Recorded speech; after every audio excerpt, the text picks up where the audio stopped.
So shall we proceed?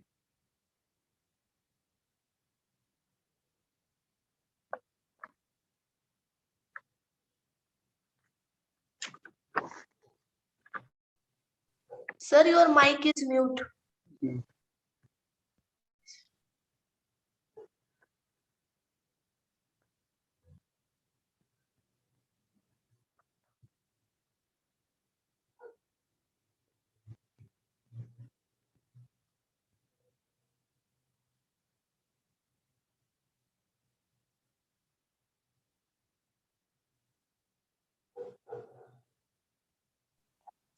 May I please ask our student Karthik Pokre to please start the event? Karthik. Okay, sir. First of all, welcome and very cheerful morning to one and all. This is Karthik Purushottam Pokre, second year student, College of Agriculture, Pune, and your host for today's webinar. It gives me great pleasure to welcome you all to the today's session arranged in the series of tutorial classes for SP student, College of organized by ICAR New Delhi, College of Agriculture, Pune, and JRF SRF SAIL and NSS Unit, College of Agriculture, Pune. Today, we are really delighted to have Honorable Mr. Pankaj Vhatte sir as the chief guest and speaker of our program. So, on the behalf of College of Agriculture Pune, I would like to take this opportunity to extend a warm welcome to our chief guest and speaker, Mr. Pankaj Vhatte sir. Welcome, sir. I would also like to welcome Honorable Dr. S.D. Masarkar sir, Associate Dean, College of Agriculture Pune. Then Vice President of Student Council, respected Dr. Arun Kamble sir, Student Welfare Officer, respected Dr. P.V. Patil sir, JRF SRF Cell in charge, Dr. respected Lina Sitode ma'am, and respected NSS Program Officers, Dr. Savde sir, Dr. Tambodi sir, and Dr. Patil sir, as well as all the dignitaries present here. I am also heartily welcoming all the participants attending this program via Zoom as well as YouTube Live. Welcome all. Dear friends, before handovering the program to our honorable chief guest, I would like to give brief introduction about him. Respected Mr. Pankaj Vhatte sir has completed B Civil from Walchand College of Engineering in 2007, MA Political Science from Delhi, and qualified NET in Political Science in 2020. Sir has worked as an program developer in Oracle Financial Software Service and team lead in Tech Mahindra and bagged many awards. Due to his zeal towards teaching, Sir shifted to the Unique Institute of Higher Learning Private Limited, Pune in 2013. I relentlessly guiding students in political science, international relations, and history. We are delighted to have such eminent personality as our chief guest today. Without tasting patience, I would like to request respected Mr. Pankaj Vhatte sir to guide our student. Please, sir. Thank you. Thank you so much. Thank you, sir. I just had one query. Am I supposed to speak in English or mix it with Marathi? Sir, you can shift between English and Marathi because some students they are from other states. So, okay. Yes, sir. So kind of mixed crowd. Okay, all right. I would try to make it bilingual as far as possible. Okay. So the topic that we are going to discuss today from UPSC perspective is history, right? According to syllabus of UPSC. आपण इतिहास हा विषय UPSCच्या दृष्टीने नेमका तो विषय काय आहे आणि मग त्या संदर्भात सिलेबस काय म्हणतो, मग आपल्याला काय वाचायला लागेल, कशा प्रकारे अभ्यास करायला लागेल याबाबत आपण चर्चा करूया. आणि त्या संदर्भात आपण आतापर्यंत UPSCने काही प्रश्न विचारलेले, नमुना प्रश्न काही, सर्वच काही शक्य नाही, त्याबद्दल चर्चा करूया. आजच्या या लेक्चरमध्ये नेमकं आपण काय पाहणार आहोत. ठीक आहे, मला सांगण्यात आलं की 2 लेक्चर्स आहेत. There are 2 lectures. We have 1 lecture today and another lecture may be tomorrow according to what hosts decide, right? So we would talk about what is history, right? We need to understand what this subject is all about, and we also need to understand what do we need to study in history. These two are different questions. Please try to understand. So this is a different question and this is a different question. What is history, and then what do we need to study in history. इतिहास म्हणजे काय आणि इतिहासामध्ये नेमकं आपल्याला काय अभ्यासायचंय, ह्या दोन बाबी. याचं उत्तर आपल्याला सिलेबस देईल. Syllabus would answer this question and this is general. हा जनरल प्रश्न आहे की इतिहास म्हणजे काय. Then we come to what is Indian history, right. भारतीय इतिहास काय आहे, कुठून सुरू होतो, where is the beginning of Indian history, what are we supposed to study in terms of Indian history, what components are there, what time periods are we supposed to include, and what we are supposed to study from those time periods. That is second point in the agenda. Third, once you understand what is history in general, what are we supposed to study in history, what are we supposed to study in Indian history, then we are in a position to understand UPSC syllabus for history, which is there in GS-1, General Studies Paper 1 for mains, and for prelims, it is part of Paper 1. Okay, so I hope everybody understands the structure of UPSC examination. So third point would be UPSC syllabus for history, both prelims as well as mains. In detail, we would try to understand what the syllabus says. Then we would talk about sample questions on Indian history. Some of the questions, having understood what is history, having understood syllabus, we also need to understand expectations of the commission. म्हणजे आपल्याला इतिहास म्हणजे काय कळालं, की भारतीय इतिहास म्हणजे काय हे कळालं, सिलेबस काय आहे युपीएससीचा हे कळालं.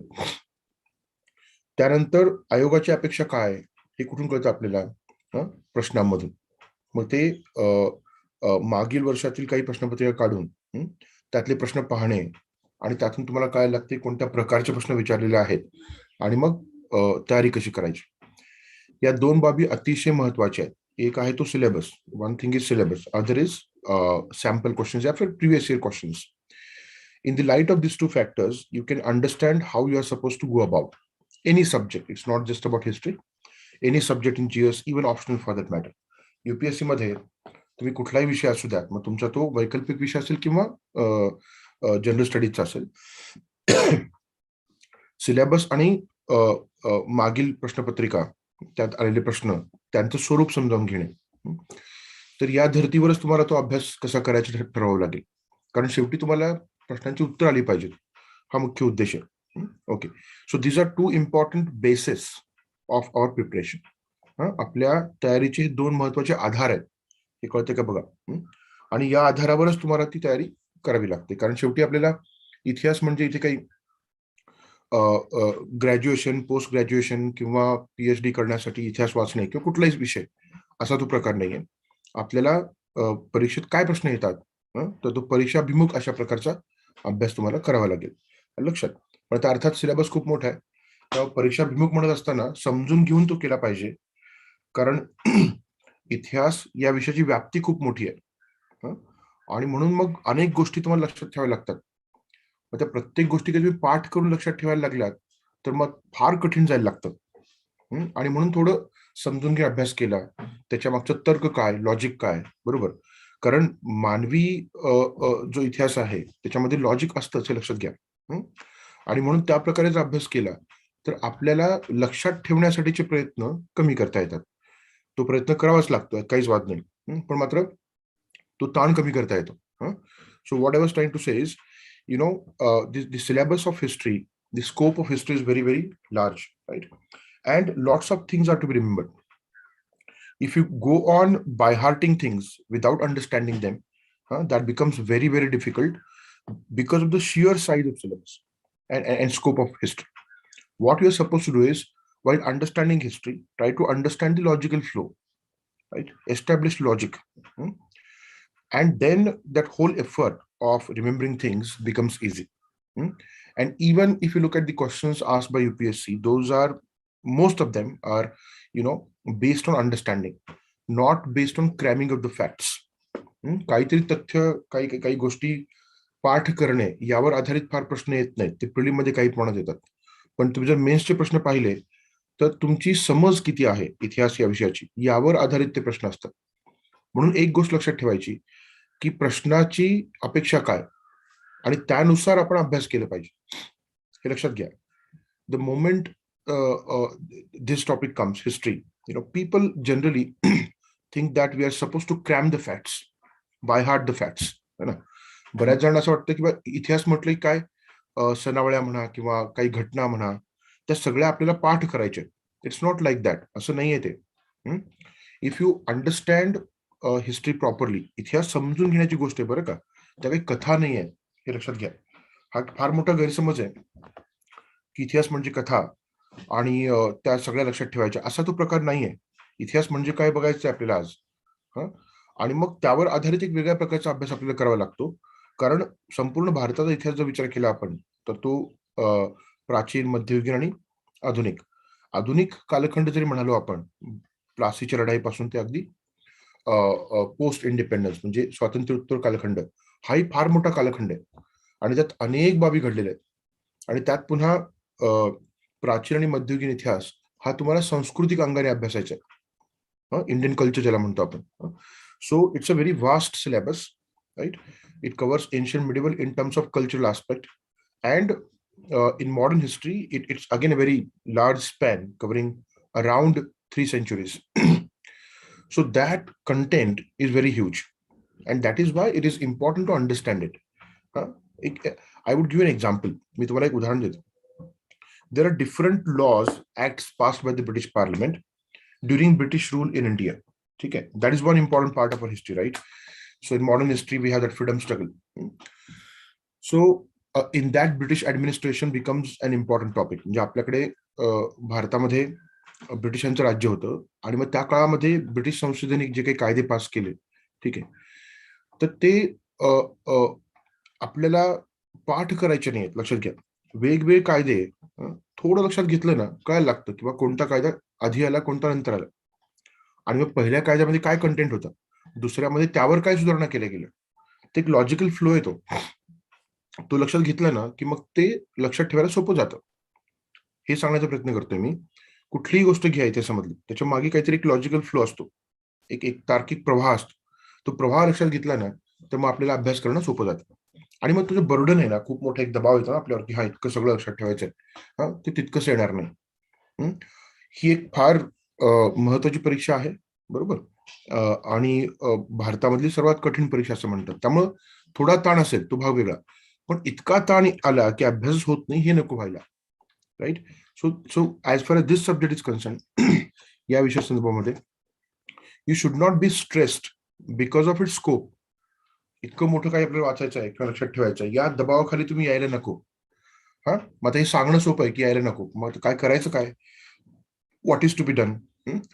तर तुम्ही व्यवस्थित आता जे मी म्हणतोय त्याप्रमाणे लॉजिकली अभ्यास केला तर मग तो दबाव कमी व्हायला लागतो. ते सांगतोच मी तुम्हाला. ओके, तर सॅम्पल क्वेश्चन्स, त्यातून आपल्याला अपेक्षा कळते.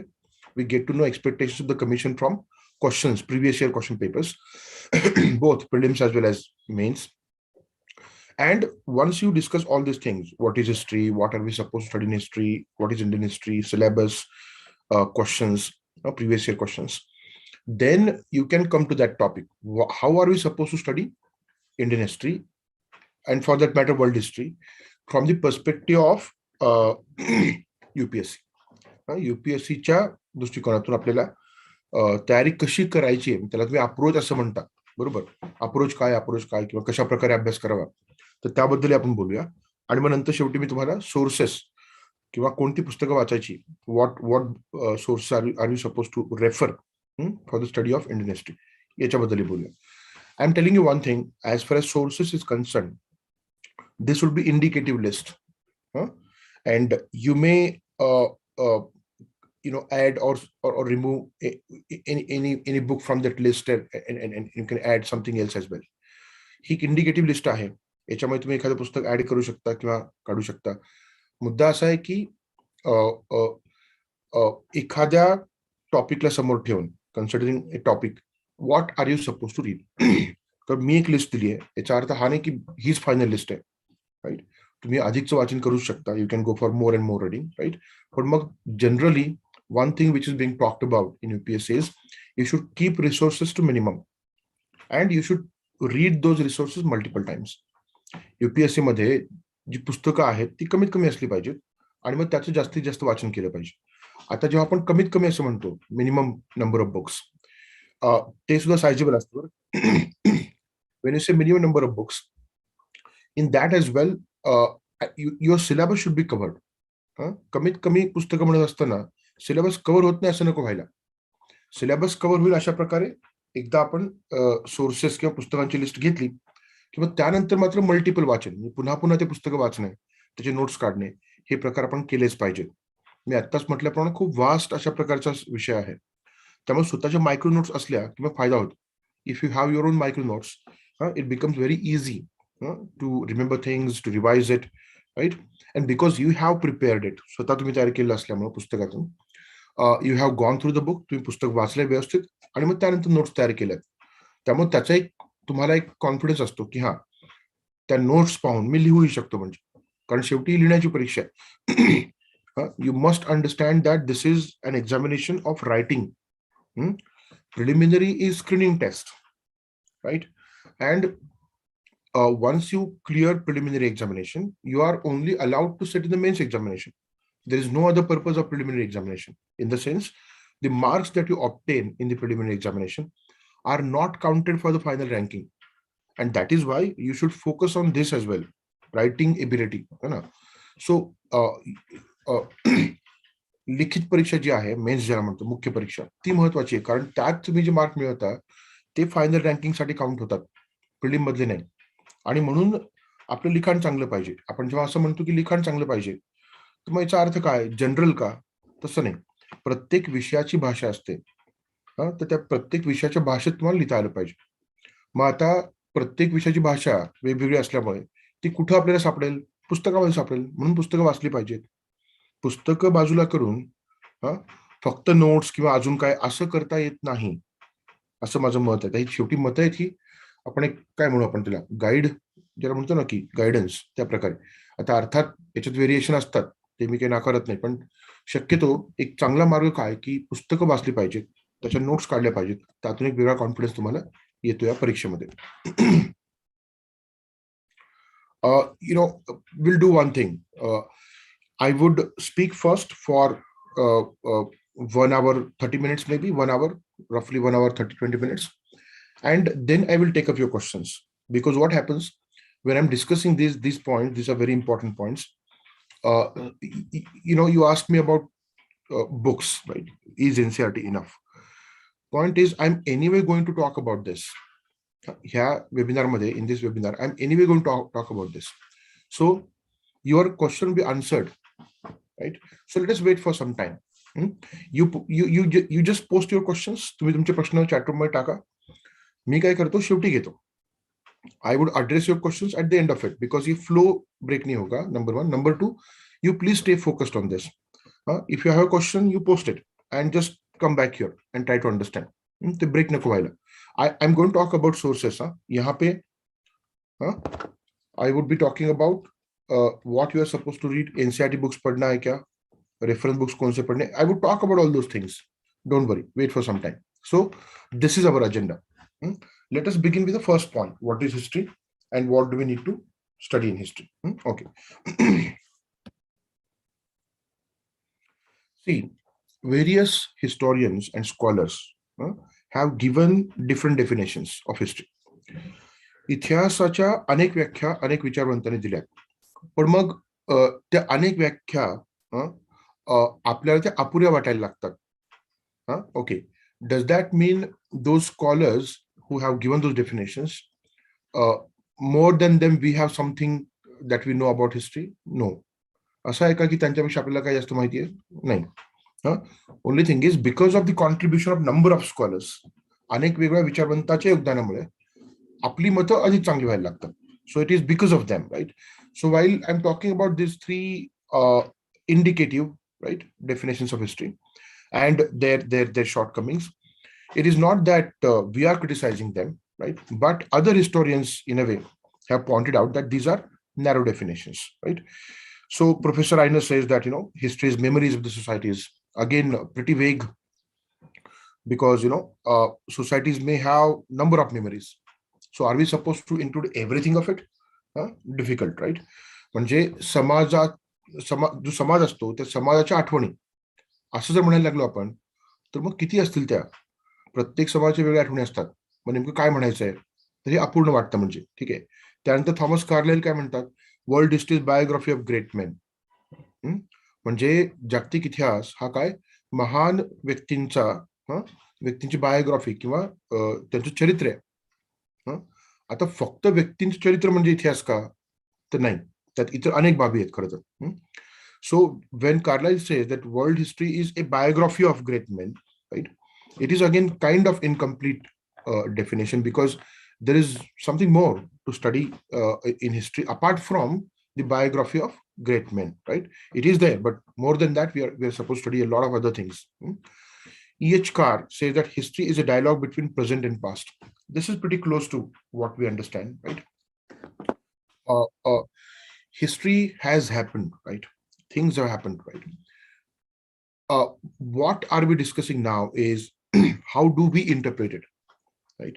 So it is in a way a dialogue between us and what has happened in the past in terms of interpretation. म्हणजे काय, E.H. कारनी जी डेफिनेशन दिली आहे ती थोडीशी क्लोज आहे आपण जे आता बोलतो त्याशी. इतिहास काय आहे नेमकं, तो एक संवाद आहे. कशामधला संवाद आहे, आपल्यामधला म्हणजे प्रेझेंट ज्याला म्हणतो आपण आता, वर्तमान आणि भूत, वर्तमान काळ आणि भूतकाळ यांच्यामधला संवाद म्हणजे इतिहास. येते का लक्षात तुमच्या? आपण आजच्या काळातले लोक किंवा आजच्या काळातले इतिहासकार ते भूतकाळात घडलेल्या घटनावर कशा प्रकारे प्रतिक्रिया देतात किंवा कशा प्रकारे त्याचं विश्लेषण करतात, बरोबर, त्याला आपण इतिहास म्हणूया. तर यातून एक अंदाज येतो की व्हॉट इज हिस्ट्री. ठीक आहे, इतिहास म्हणजे काय असा एक अंदाज यायला लागतो.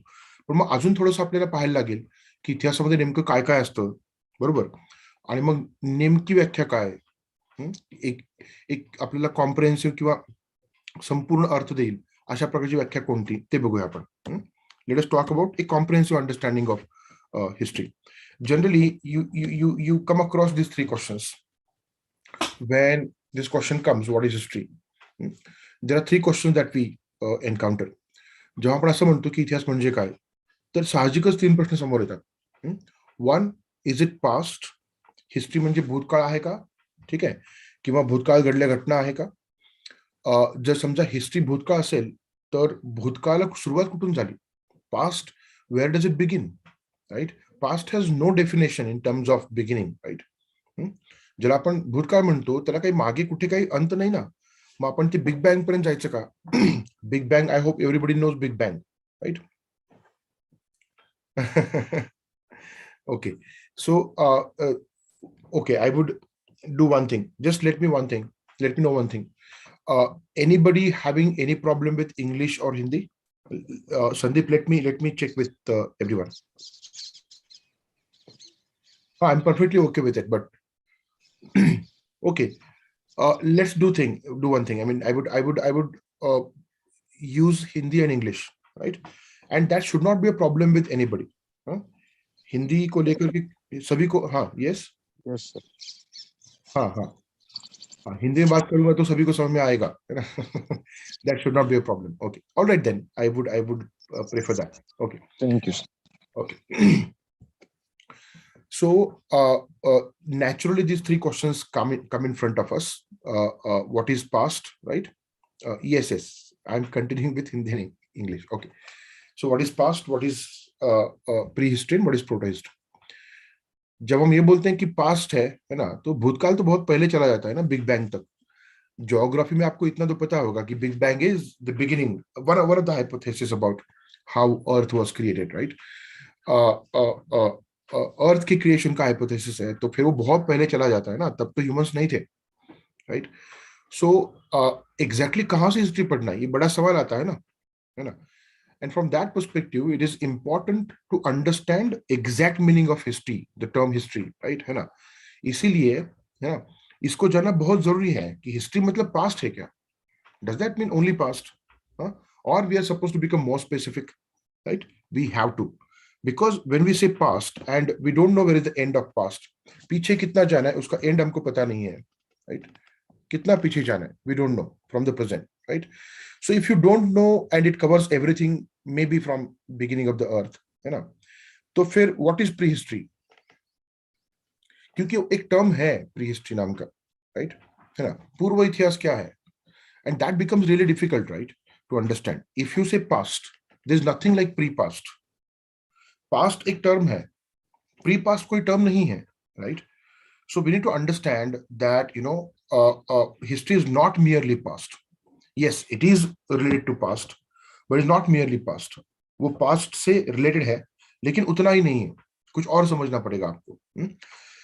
प्री हिस्ट्री बोला है तो प्री पास्ट तो कुछ होगा नहीं. देन प्रोटो हिस्ट्री बोला है. प्रोटो का मतलब होता है लाइक. प्रोटोटाइप होता है ना, prototype. Proto means like something. तो व्हेन यू से pre history, proto history, these are different terms. You cannot say pre past, proto past, right? And that is why it is important to understand what is history, and then you would understand these two terms. Let me define it. History is recorded past. I'm just making it very simple. History is recorded past. And when I say recorded past, आप तो जानते हो कि आज सब कुछ recorded है, right? When I'm saying recorded past, right? What am I trying to say here? Records कहाँ से मिलने चाहिए? जो हिस्टोरिकल पीरियड हम कंसिडर कर रहे हैं वहां से रिकॉर्ड्स मिलने चाहिए. आज तो पूरा इतिहास लिखा हुआ है, right? We have written history. when we are talking about records, we are expecting records from the time period in question. मतलब जो पास्ट है उसमें से कौन सा टाइम पीरियड हिस्टोरिकल पीरियड में आएगा, राइट? इसके लिए जो टाइम पीरियड की आप बात कर रहे हो वो वहां पे रिकॉर्ड्स मिले हैं क्या? ये this is the criteria to decide whether that period comes in historical period और नॉट. ओके, तो रिकॉर्ड्स कौन से हो सकते हैं? रिकॉर्ड्स कुड बी रिटन और records could be oral.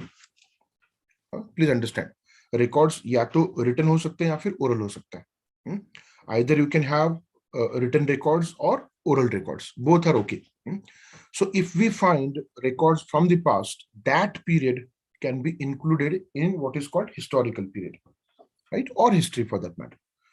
And anything that goes beyond it, मतलब ऐसा पास्ट जो, देखो पीछे जाओगे तो रिकॉर्ड्स मिलेंगे आपको, कहीं ना कहीं रिकॉर्ड मिलना खत्म हो जाएगा, यहां से आगे रिकॉर्ड्स नहीं है. So this part is prehistory. So that part of historical past, right, from where you do not get records, that is prehistory.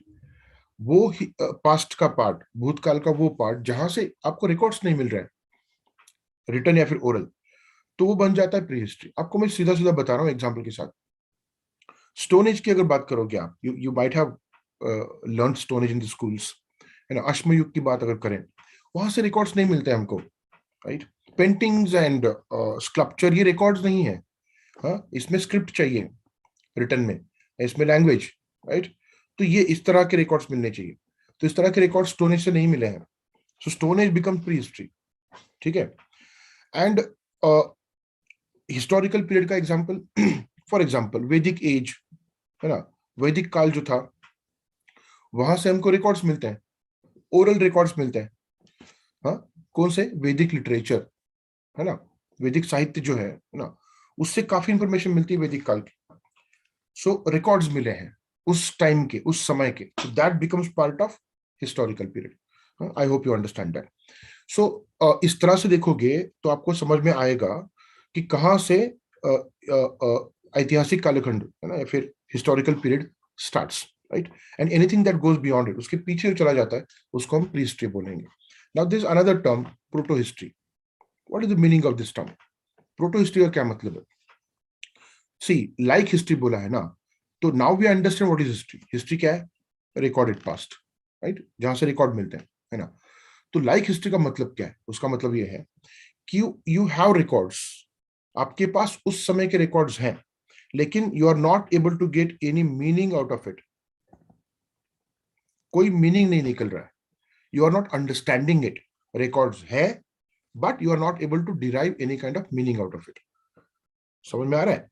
तो जब मतलब समझ में नहीं आता लेकिन रिकॉर्ड्स है ना, उसको बोलेंगे प्रोटो हिस्ट्री. एग्जाम्पल के तौर पे इंडिया में, इंडियन हिस्ट्री में हड़प्पन सिविलाइजेशन या फिर इंडस वैली, सिंधु संस्कृति इसको बोलते हैं. सिंधु संस्कृति में रिकॉर्ड्स हैं, उनका लिखा हुआ मिला है, लेकिन उनकी जो लिपि है, the script that they have, that is not yet been deciphered. Decode नहीं किया गया अभी तक, और डिफिकल्ट है डिकोड करने के लिए. तो रिकॉर्ड्स है लेकिन उसका मतलब नहीं निकल रहा है. That is called proto history.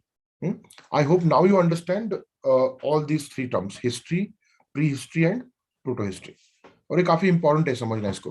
Okay, so what ever I have discussed, those points are here in front of you now. Answers of these questions briefly. So history is recorded past. Record could be written or oral, right? Period that goes beyond recorded past, from where records are not available, that is prehistory. A period from which records are available but no meaning can be derived from it is called proto history, right? So these three terms we must understand. Now, does this mean we fully understand the relation between history and past? इसका ये मतलब हुआ क्या कि भूतकाल और history, इतिहास, ये जो सब्जेक्ट है, इन दोनों में जो एक संबंध है उसको हम पूरी तरह समझ पाए हैं? अभी तक नहीं, नॉट येट.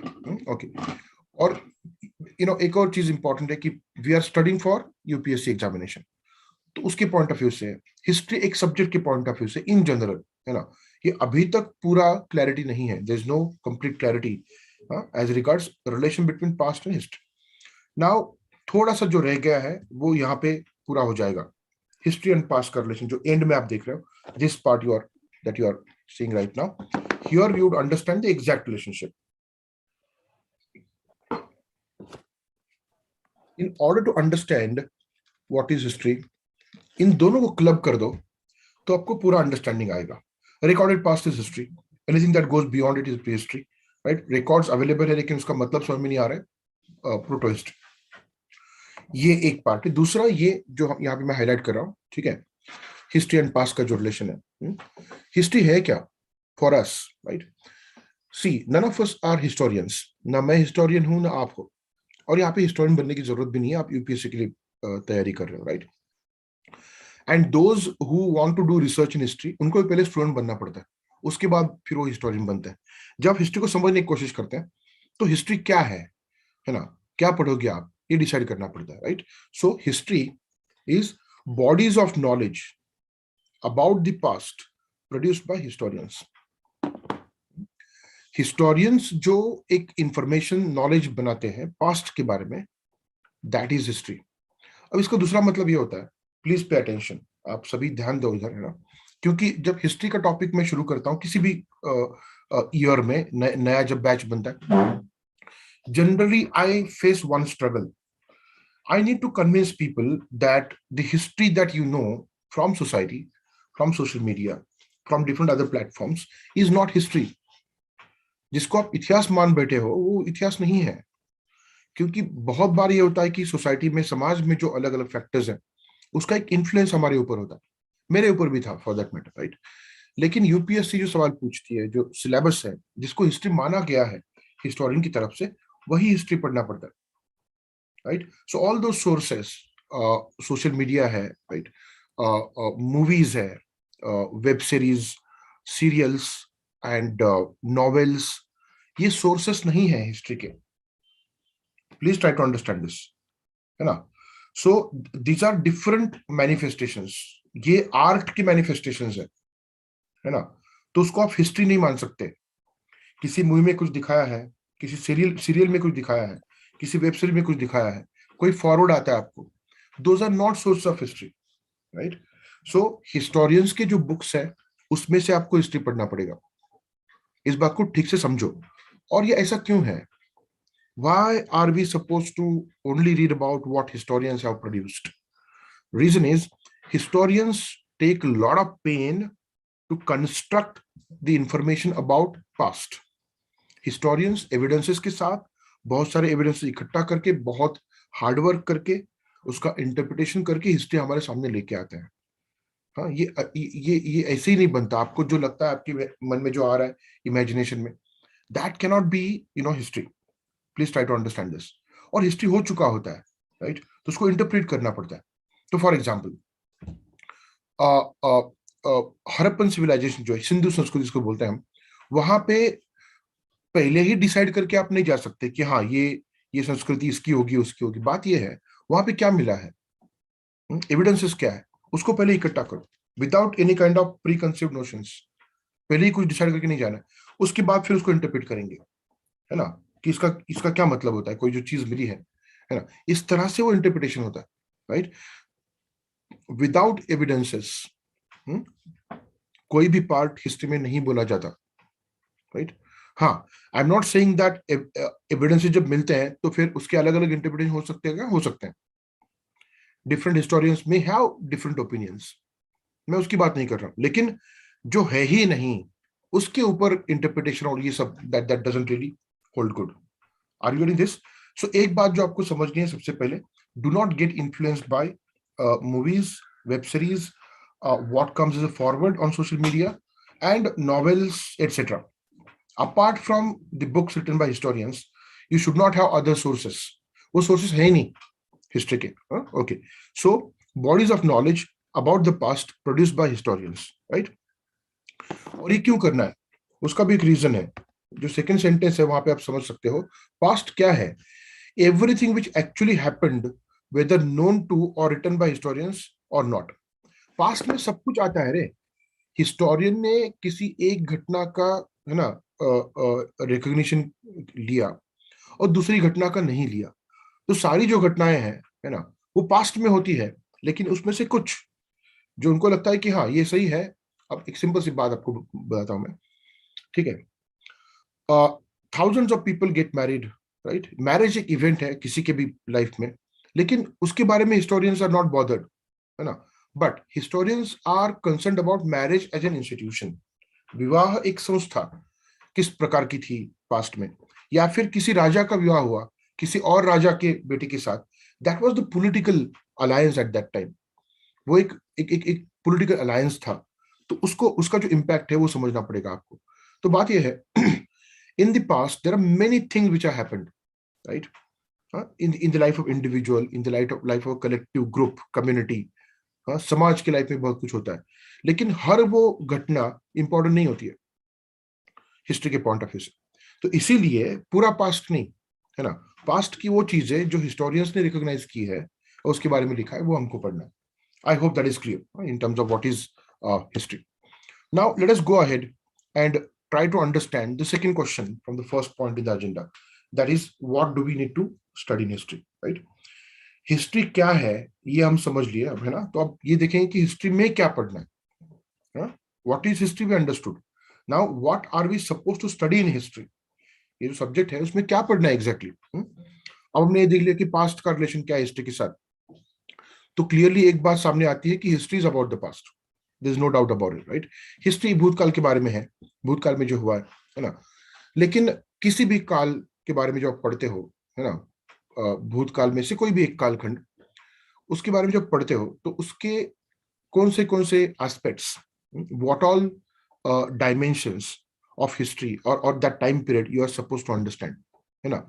इसको बोलेंगे what are we suppose to study in history. History में क्या पढ़ना है, कौन से आयाम पढ़ने हैं उस काल के, ये आपको समझना चाहिए। So what are the different aspects or dimensions of history? Political, social, economic, cultural. See, history is, past of human beings, right? उसका relation, specific understanding हम देख लिए, तो फिर I would just say past for the sake of convenience, right? In this discussion. तो human life की जो aspects है वही होंगे, और क्या होगा? Human life की क्या aspect होता है? Political, social, economic, cultural, right? है ना, क्योंकि हम एक पॉलिटिकल सिस्टम में रहते हैं, we follow the laws, right. तो हमारा एक पॉलिटिकल एस्पेक्ट है, right. Then there is social aspect, we are part of society, उसके बहुत सारे अलग अलग डायमेंशन, उसकी बात मैं करूंगा, right. We belong to particular society. Economic aspect होता है हर टाइम पीरियड का, right. Then there is cultural aspect, right. तो ये चार एस्पेक्ट्स हैं इंपॉर्टेंट जो हमको पढ़ने पड़ते हैं हिस्ट्री में, किसी भी काल के बारे में। If you are talking about Harappan civilization, तो उसका पॉलिटिकल एस्पेक्ट क्या है, पॉलिटिकल सिस्टम कैसा था, अगर था तो, राइट। इकोनॉमिक एस्पेक्ट कैसा, इकोनॉमिक्स कैसा था वहां पे, सोसाइटी कैसी थी, कल्चरल एस्पेक्ट्स कौन से थे, ये सारी चीजें। Same is the case with any other period like वैदिक एज और पोस्ट वैदिक और Maurya period, so on and so fourth, right. So history में आप ये सब पढ़ोगे। Now little bit in detail, जब हम ये बोलते हैं कि किसी भी काल का any particular time period history, उसका पॉलिटिकल एस्पेक्ट मतलब क्या पढ़ना है। जब हम ये बोलते हैं कि पॉलिटिकल एस्पेक्ट पढ़ना है, मतलब क्या पढ़ना है एग्जैक्टली। देखो, type and nature of polity, polity क्या होता है? Polity is a system, political system overall, right? उसका टाइप क्या है, हाँ, उसका नेचर क्या है? Please do not right on the screen, है ना? Avoid writing on the screen, and can you please just remove that, one who has done it. ठीक है, that would disturb everybody else, है ना? So sorry, sir. Sorry for the inconvenience. That's okay, just remove that. I request all the students to not to do any annotations on the screen. I think we can disable them. Just look at the settings. Sure, sir. Okay. Sure. All right. So when you say type and nature of polity, right? ये दोनों words अलग हैं, है ना? Type is different and nature is different. For example, type that we see across ancient and medieval history, right, is monarchy, Rajashahi, है ना? Monarchy, है ना? लेकिन in ancient India there were some republics as well. गणसंघ थे, है ना? कुछ republics भी थे. तो ये दो अलग टाइप हो गए, राइट? नेचर क्या होता है? एक एग्जांपल के तौर पे मौर्य एम्पायर जो था, right, the Maurya empire was quite centralized empire. इस तरह से बोला जाता है हिस्ट्री में, है ना, कि एक सेंट्रलाइज्ड एम्पायर था. ये उसका नेचर हो गया. Gupta empire in comparison was decentralized. Maurya empire की तुलना में गुप्त एम्पायर डिसेंट्रलाइज्ड था, हाँ, विकेंद्रित था, वो केंद्रित था, है ना? Power was concentrated at the center. तो ये नेचर हो गया पॉलिटी का. I hope you understand that type and nature of the polity that we are supposed to understand. Then administration. Administration के ऊपर पहले सवाल आ चुके हैं, प्रीलिम में भी और मेंस में भी, अलग अलग तरीके से. सो एडमिनिस्ट्रेशन के ऊपर जो सवाल आते हैं उसके लिए आपको एडमिनिस्ट्रेशन समझना पड़ेगा. Generally what I have observe, जो मैंने ऑब्जर्व किया है, एंशिएंट मिडिवल के ऊपर मेंस एग्जामिनेशन में कल्चर पे सीधा फोकस है. कभी कभार सोशियो इकोनॉमिक कंडीशंस और ये पूछा जाता है. प्रीलिम में कई बार एडमिनिस्ट्रेशन के ऊपर सवाल आए हैं, जैसे कि महाताराज एंशिएंट इंडिया में कौन थे, राइट, है ना? So if you know the administrative aspect of that period, गुप्त पीरियड का, राइट, तो आप इसको आंसर कर पाओगे. गुप्त एडमिनिस्ट्रेशन में centre, province, district, local administration, ये होता है ना, कोई भी administration.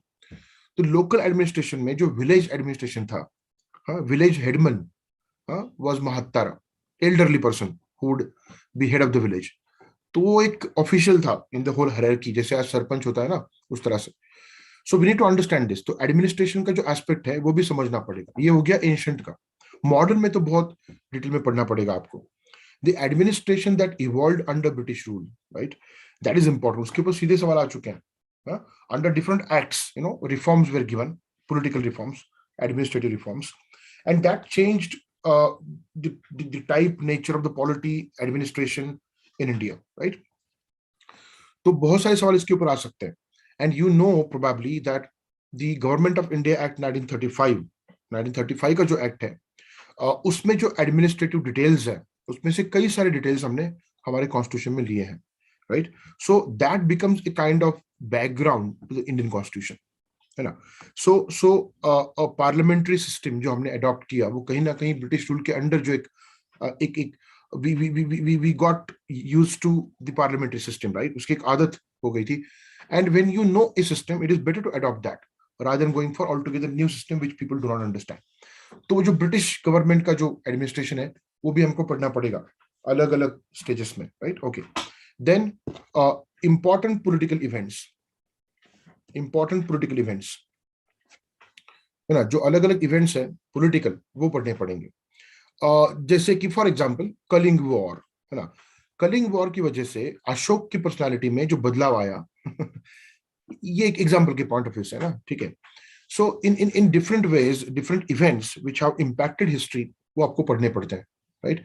In modern times, battle of Plassey, Buxar, and then revolt of 1857, isn't it?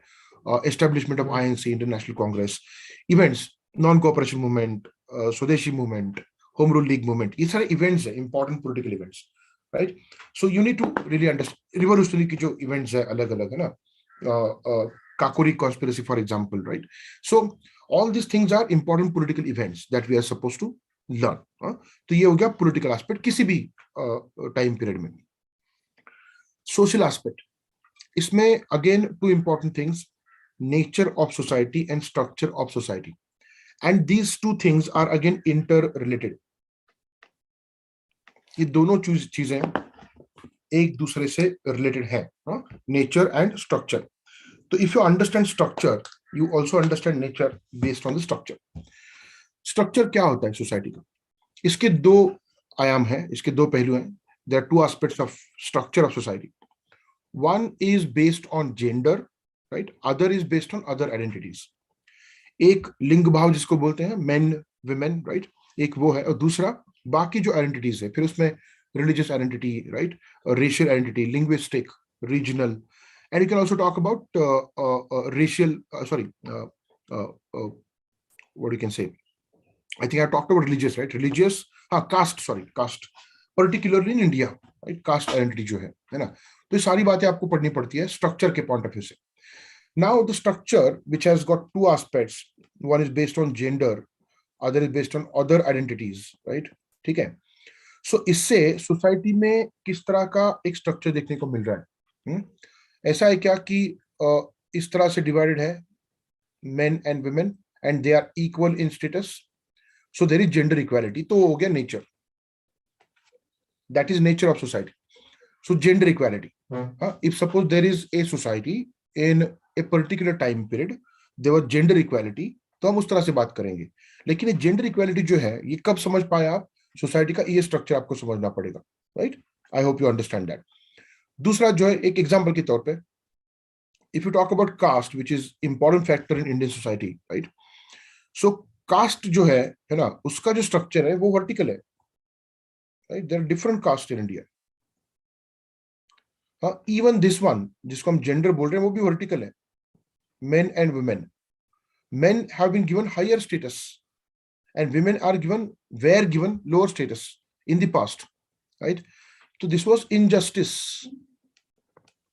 ये क्या था? इनजस्टिस था, राइट, डिस्क्रिमिनेशन था. इसको पेट्रियार्कल सोसाइटी बोला जाता है, तो वो बन गया नेचर. सो पेट्रियार्कल सोसाइटी, पुरुष प्रधान समाज या फिर संस्कृति, that becomes nature. I hope you understand that. या फिर यहाँ पे कास्ट बेस्ड जो सिस्टम है, जहाँ पे upper caste, so called lower caste, ये जो है उसका जो डिस्क्रिमिनेशन है, तो हम क्या बोलेंगे? विषमता मूलक समाज. विषमता मूलक समाज वो नेचर हो गया उसका, that becomes nature. I hope you understand that. तो नेचर और स्ट्रक्चर दोनों समझने पड़ेंगे किसी भी समाज के हिस्ट्री में. That is social aspect. Likewise उसी तरह से इकोनॉमिक एस्पेक्ट. तो टाइप ऑफ इकोनॉमी क्या है, राइट, है ना. एंड हिस्ट्री की अगर बात की जाए, right, from history perspective, if we talk about type of economics, उसमें एक आपको इवोल्यूशन देखने को मिलेगा. You would see an evolution in the type of economy, right. और उस हर इवोल्यूशन के स्टेज में ये चीजें चेंज होती हैं. ये तो इंडिकेटिव लिस्ट है. Major occupations, commerce, trade, currency, transportation, right, है ना, इरिगेशन, रोड फैसिलिटीज, ये सारी चीजें इकोनॉमिक एस्पेक्ट में आएंगी, right. Taxation, right, custom duties वगैरह वगैरह. Now when we say type of the economy, I was talking about evolution of the economy, right. तो उसमें exactly क्या पढ़ना है हमको? Just give me one moment. I would just open the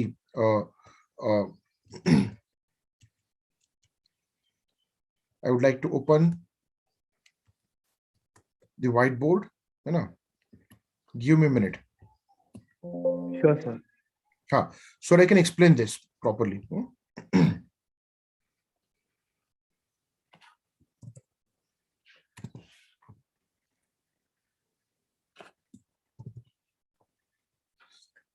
I'm putting off video for a moment because I need to write on this. Okay. So when you say, economy, and evolution of it, right?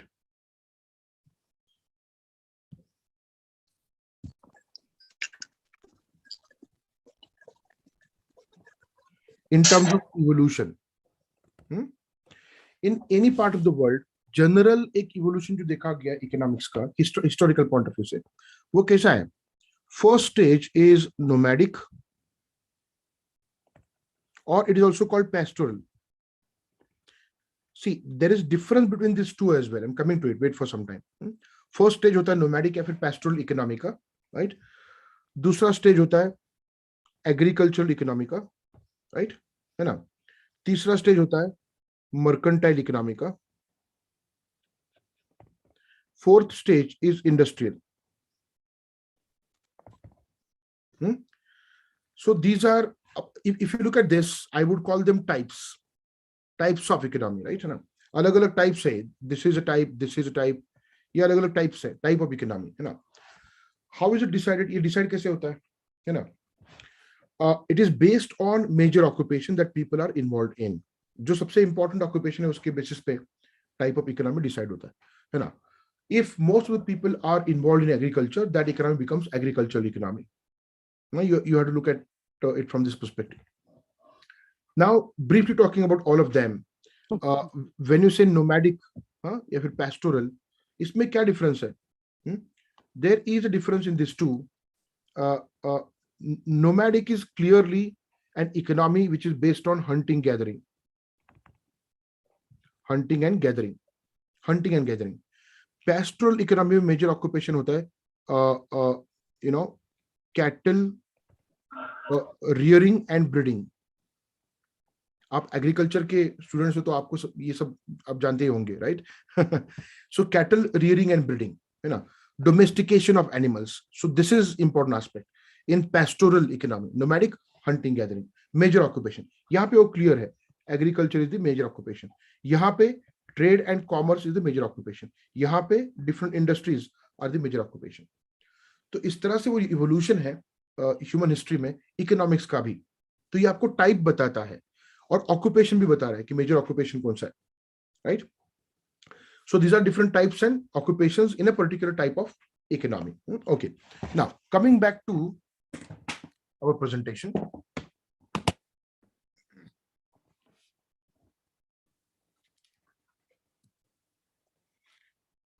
So just a moment. Okay, so we understand now type क्या है economy का। जब हम type बोलते हैं तो what is it, right. Major occupation समझ में आया हमको, राइट।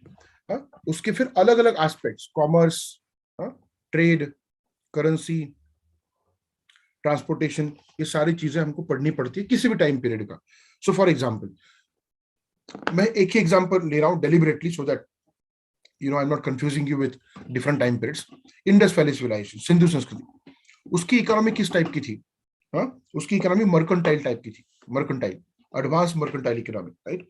व्यापारी संस्कृति बोलते हैं उसको, मर्केंटाइल इकोनॉमी, क्योंकि बहुत सारे लोग ट्रेड एंड कॉमर्स में इन्वॉल्व थे, राइट। सो मेजर ऑक्यूपेशंस क्या थे उसमें फिर अलग अलग, राइट। ट्रेड कॉमर्स कैसा था, बार्टर सिस्टम था कि करेंसी थी क्या, ठीक, ये सारी चीजें। एक्सटर्नल ट्रेड था क्या कि बस इंटरनल था। So all this things we are supposed to study in economic aspect. Then cultural aspect, ये जो है what we are seeing here, ये सिलेबस में सीधा दिया हुआ है, तो वहीं से मैंने लिया है उसको। Art forms, architecture, this I have added, right. Syllabus में यूपीएससी के क्लियरली बोला है art forms, architecture and literature, this is what you are supposed to study as far as cultural history is concern. I hope you understand that, right.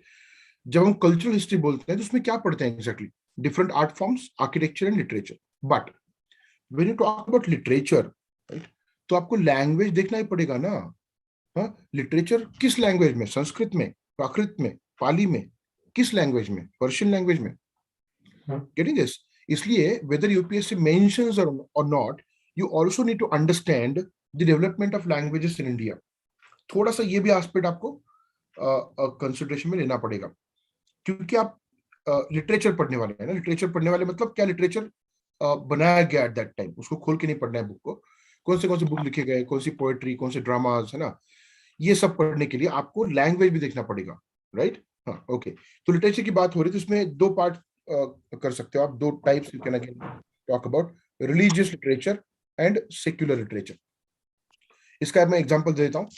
Religious literature में Hindu, Jain, Buddhist, है ना, Islamic, सो ये सारी, सिख, इनके जो books है, different religious books, उसके बारे में you have to study.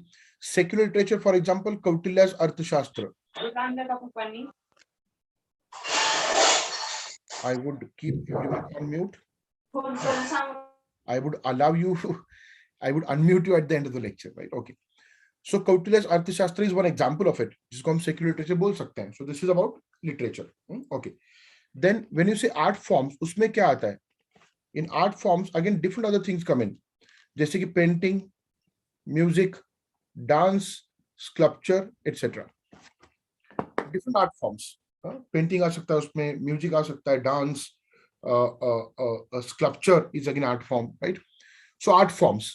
Architecture में building construction जो है, that comes in, right? Right from cave architecture. मतलब अश्मयुग में जो लोग थे, है ना, स्टोन एज में, उन्होंने केव के अंदर क्या क्या किया है, वहां से लेकर के you know maybe Taj Mahal तक, you see that entire evolution, and British architecture तक. Right, we have to talk about architecture. So art forms, architecture, language, literature. So these are the cultural aspects which we are supposed to study according to UPSC syllabus. आप कोई भी एक time period ले लो history का, उसमें से आपको ये पढ़ना पड़ता है. लेकिन if we go by syllabus, जो 3 पार्ट हम करते हैं हिस्ट्री के, ancient, medieval and modern, right, यही 3 पार्ट करते हो ना आप, एंशिएंट, मिडिवल एंड मॉडर्न. तो according to syllabus, as far as Indian history is concerned, ठीक है, उसमें ये 2 जो है एंशिएंट एंड मिडिवल, हाँ, उसमें यूपीएससी ने क्लियरली बोला है कि the focus should be on culture. Focus culture पे होना चाहिए, राइट, फोकस बोला है. That does not mean you are suppose to completely ignore these aspects. इसका ये मतलब नहीं कि आप इसको पूरी तरह से इग्नोर करेंगे, क्योंकि बात यह है, culture is influenced by political, social, economic aspects in history, and those aspects, political, social, economic, are in turn influenced by culture. मतलब culture उनको प्रभावित करता है, वो aspects culture को प्रभावित करते हैं, तो दोनों एक दूसरे से जुड़े हुए हैं. These aspects are related to each other. Please try to understand this, है ना. तो कल्चर पे कभी कभार इस तरह से सवाल आते हैं जो कि आपको पॉलिटिकल एस्पेक्ट पूछेंगे, सोशल एस्पेक्ट पूछेंगे. हाँ, जैसे कि पेंटिंग पे सवाल आया था मुगल टाइम से, हाँ, कि पोर्ट्रेट पेंटिंग होगा या फिर एल्बम. हाँ, एल्बम के ऊपर आया था शायद. The focus from portrait to album किसने शिफ्ट किया? अकबर, जहांगीर, शाहजहां, किसने किया, है ना. तो उतना पॉलिटिकल एस्पेक्ट पता होना चाहिए जो कल्चर से जुड़ा हुआ है, उतना सोशल इकोनॉमिक एस्पेक्ट पता होना चाहिए जो कल्चर से जुड़ा हुआ है, क्योंकि उस तरह के सवाल आ चुके हैं. हम बाद में लेंगे. We will talk about previous year questions maybe today or tomorrow according to availability of time. So इसलिए ये सारे एस्पेक्ट्स बेयर मिनिमम पता होने चाहिए एंशिएंट मिडिवल के बारे में. कौन से? Political, social, bare minimum. Do not go into details of those aspects, but at least some information you should know about these 3 aspects. Then cultural aspects you are supposed to discuss in detail. आपको उसको ठीक से पढ़ना पड़ेगा ancient medieval के point of view से. रही बात मॉडर्न हिस्ट्री की, यहाँ पे you have to study all the aspects. यहाँ पे सारे aspects with equal emphasis you are suppose to study, ठीक है, एस्पेक्ट्स के पॉइंट ऑफ व्यू से. मॉडर्न हिस्ट्री में यूपीएससी फिर से कहीं और फोकस करा रहा है क्या आपको? Yes, there is some special focus in UPSC as far as modern history is concerned, and that is explicitly mentioned by the syllabus. Only thing is you should understand it. मैं आ रहा हूं उसकी तरफ when I talk about syllabus. Okay, so ancient, medieval, modern, ये इस तरह से पढ़ना है आपको इंडियन हिस्ट्री में.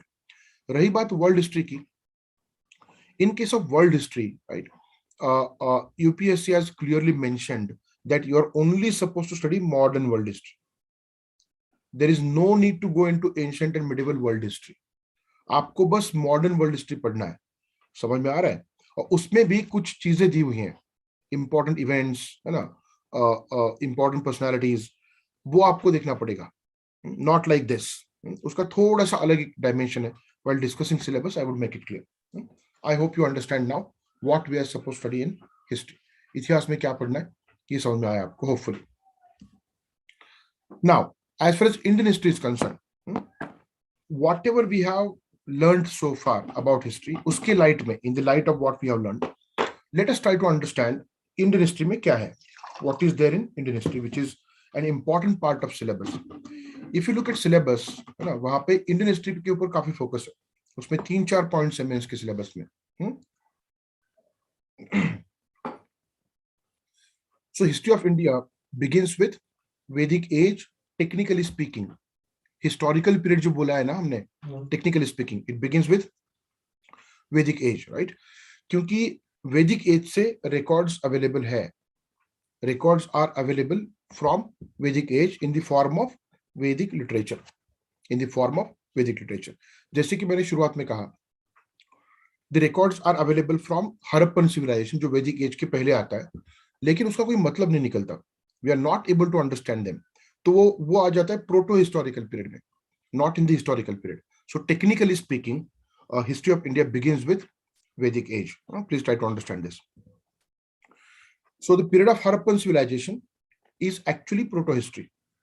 क्यों? Again the same thing which we have discussed. Records available है, but we are not able to decipher them. We are not able to decipher the records, and that is why it is called proto history. Okay. Then the period going beyond Harappan civilization in the past, that is prehistory, and that covers what? Various phases of Stone Age: Paleolithic, Mesolithic, Neolithic, Chalcolithic. These are 4 phases of Stone Age. So this is Indian history. उसमें prehistory है, right? Proto history है, और historical time period भी है.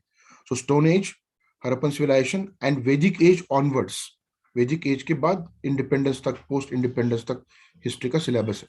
It's a quite a large time period. But if you look at syllabus, if you look at previous year questions, you would be in a position to understand it in a better manner. समझ में आ रहा है? Okay, so this is about Indian history. Now we are in a position to understand UPSC syllabus. Let's talk about it. Preliminary examination में history का जो syllabus है, बस एक फ्रेज में बोला है, पूरा सेंटेंस भी नहीं है, एक फ्रेज में क्या बोला है? History of India and Indian national movement. That is how they have given it. एक लाइन में history of India and Indian national movement. Now बात ये है यहाँ पे, the moment you look at this syllabus का लाइन, है ना, ये जो पार्ट लिखा है यहाँ पे अलग से इंडियन नेशनल मूवमेंट, ये हिस्ट्री ऑफ इंडिया का पार्ट नहीं है क्या? है. It is part of history of India. तो अलग से क्यों लिखा? Because they are giving emphasis here. There is special emphasis on Indian national movement. Indian national movement के ऊपर एक अलग एम्फेसिस दिया हुआ है. इस बात को समझना पड़ेगा आपको. which also means more questions will come from Indian national movement. Try to understand this. Syllabus को ठीक से पढ़ना पड़ेगा आपको. So history of India and Indian national movement, right? So history of India covers everything, ancient, medieval, modern, right? और modern में भी 2 और पार्ट है. एक है वो कंपनी रूल का, ईस्ट इंडिया कंपनी रूल का. उसके बाद आता है वो ब्रिटिश पार्लियामेंट के रूल का, जहां पे इंडियन नेशनल मूवमेंट है, राइट? तो इंडियन नेशनल मूवमेंट को अलग से दिया है, even with in modern history. तो किस तरह से सवाल आते हैं, what type of questions you get and what number of questions generally you get on different parts of history is based on syllabus, right? So history of India, lots of things are there, and Indian national movement is written separately. तो इसका मतलब ये हुआ, if you look at questions that have come so far, so ancient and medieval के लिए, as I said, focus is on culture. Focus, that does not mean you will not get questions on administration or social political things. You will get questions associated with culture, right? So that is how we are supposed to look at ancient and medieval history of India from the perspective of preliminary examination. In case of modern history of India, ये जो time period है 1757 से लेकर 1857, Battle of Plassey to Revolt of 1857, this 100 years is company rule, right? उसके बाद 1858 to 1947. So this time period is time period roughly 90 years. This time period is of crown rule, British Queen का rule या फिर British Parliament का rule, right? तो ये 2 parts है modern history के. तो उसमें अलग से ये लिखा है Indian National Movement. उसका time period क्या है? 1885 to 1947.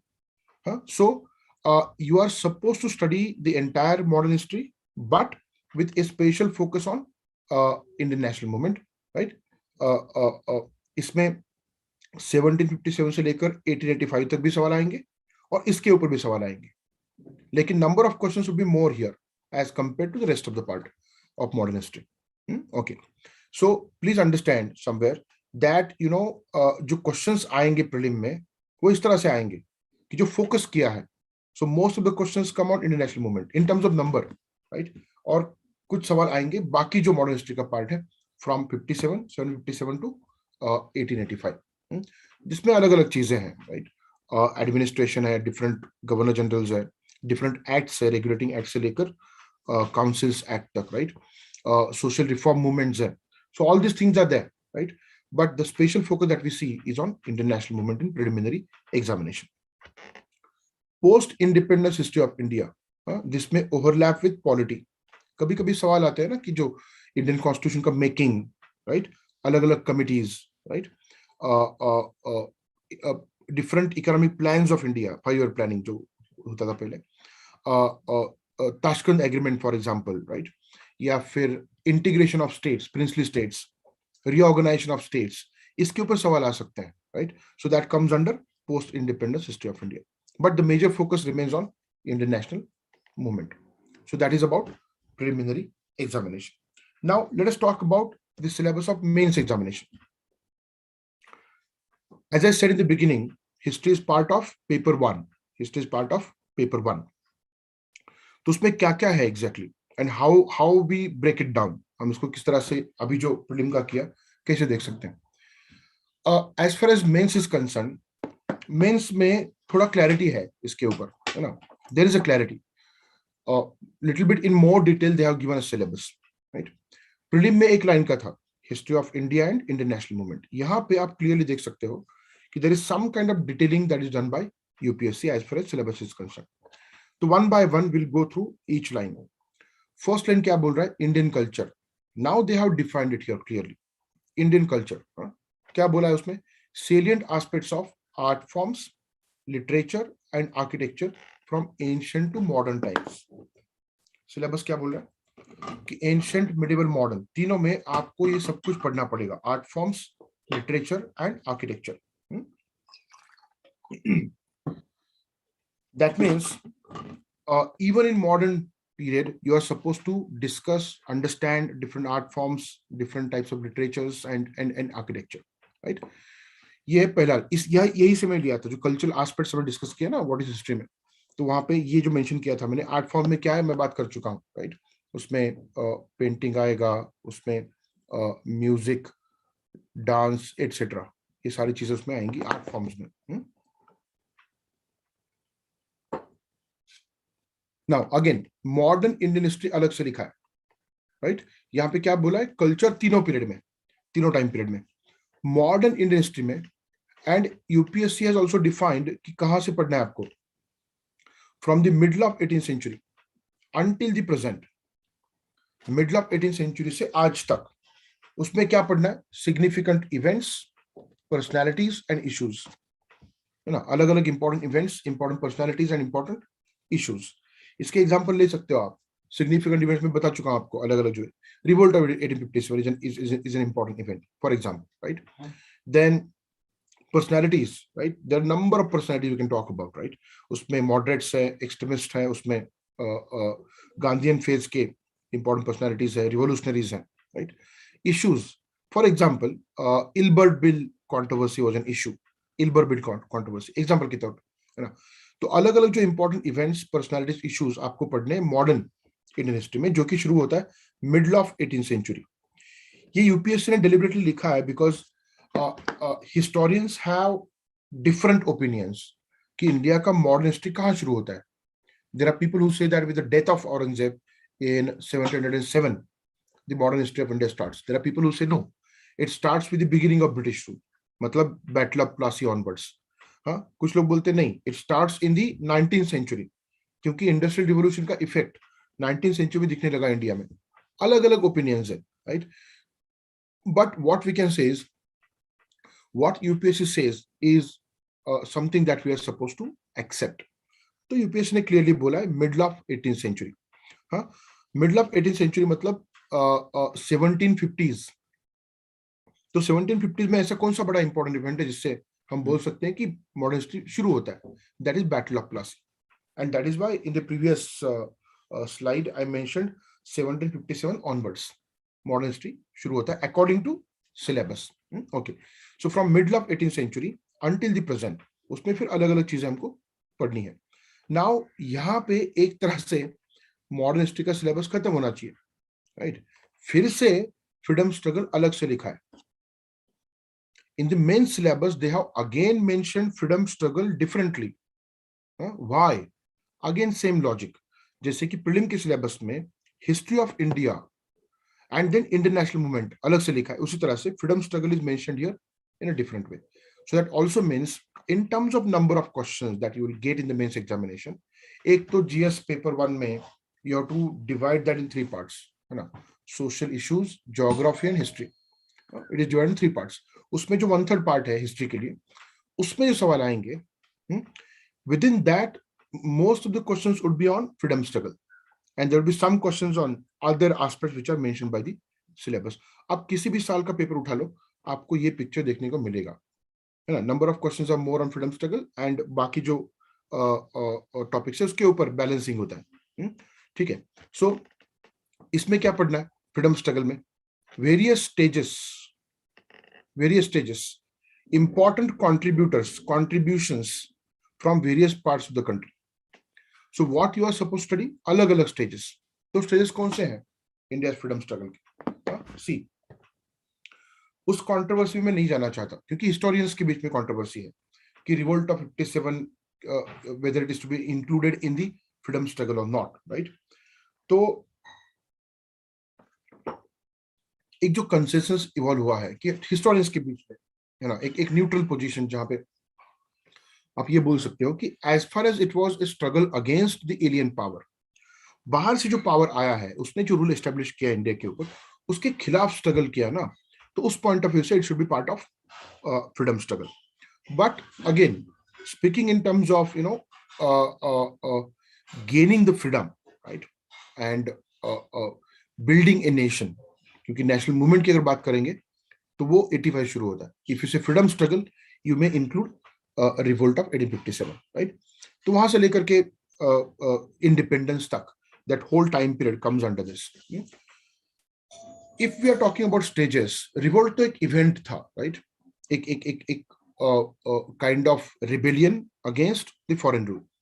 उसके बाद you see in the decades of 1860s 70s, है ना, up to 1885, people of India did not really revolt against the British rule, or we don't see any kind of struggle, right?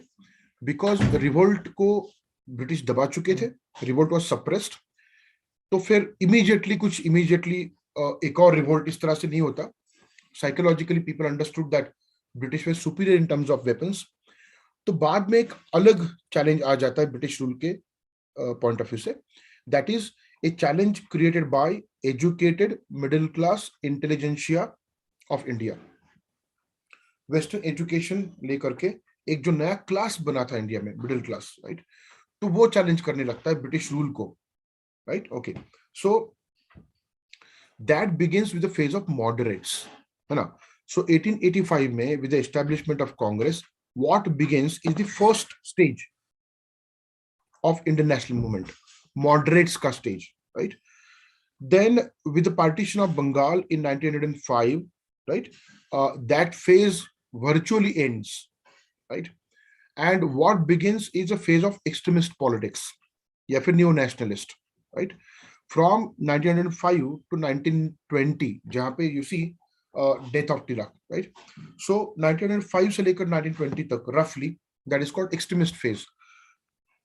Then you know from 1920 up to 1947 you see Gandhian phase. These are 3 stages of international movement. Please do not go in this manner. Where are revolutionaries? Why are we not talking about revolutionaries? Let political parties debate this. Let me tell you one thing. UPSC के सवाल में आया है ये, you know, discuss different contributions and contributors from Gandhian phase. तो Gandhian phase में वो revolutionaries भी आते हैं, जो HRA बनाया था उन्होंने, हिंदुस्तान रिपब्लिकन एसोसिएशन या फिर Hindustan socialist Republican association, that comes under Gandhian phase. है ना, इसके ऊपर हमने इधर बैठ के डिबेट नहीं करना चाहिए कि गांधीयन फेज क्यों बोला है, रिवॉल्यूशनरी भी थे वगैरह वगैरह. So those are kind of political discussions. We will not go into it, right? One thing is very clear, right? That phase called Gandhian phase, UPSC के सवाल में वो आया है, तो you have to use it like that. So 3 stages, जिसमें revolutionary phase के भी 3 stages है. Within that there are 3 stages of revolutionary movement as well, right? First, second, third. First में अलग अलग जो ऑर्गेनाइजेशंस बने अलग अलग प्रोविंसेस में, जैसे कि महाराष्ट्र में मित्र मेला, अभिनव भारत, बंगाल में Anushilan Samiti for example, and then outside India Ghadar party. इनके जो एफर्ट्स है, राइट, रिवोल्यूशनरी एफर्ट्स, उसके बारे में भी how to study. In the second phase HRA and HSRA 1920s में पर्टिकुलरली, एंड एचआरए एचएसआरए के अलावा सूर्य सेन का जो एफर्ट था बंगाल में. And in third phase you have to talk about INA, Indian National Army, Azad Hind Fauj. So these are 3 stages of revolutionary movement as well. तो अलग अलग जो stages हैं India's freedom struggle के, that you are supposed to study. And उसमें important जो contributors हैं, contributions हैं, वो हमको पढ़ना पड़ेगा. जैसे कि मैंने बोला कि बंगाल में अलग contribution है revolutionary movement का, यहाँ पे अलग है, पंजाब में अलग है ना.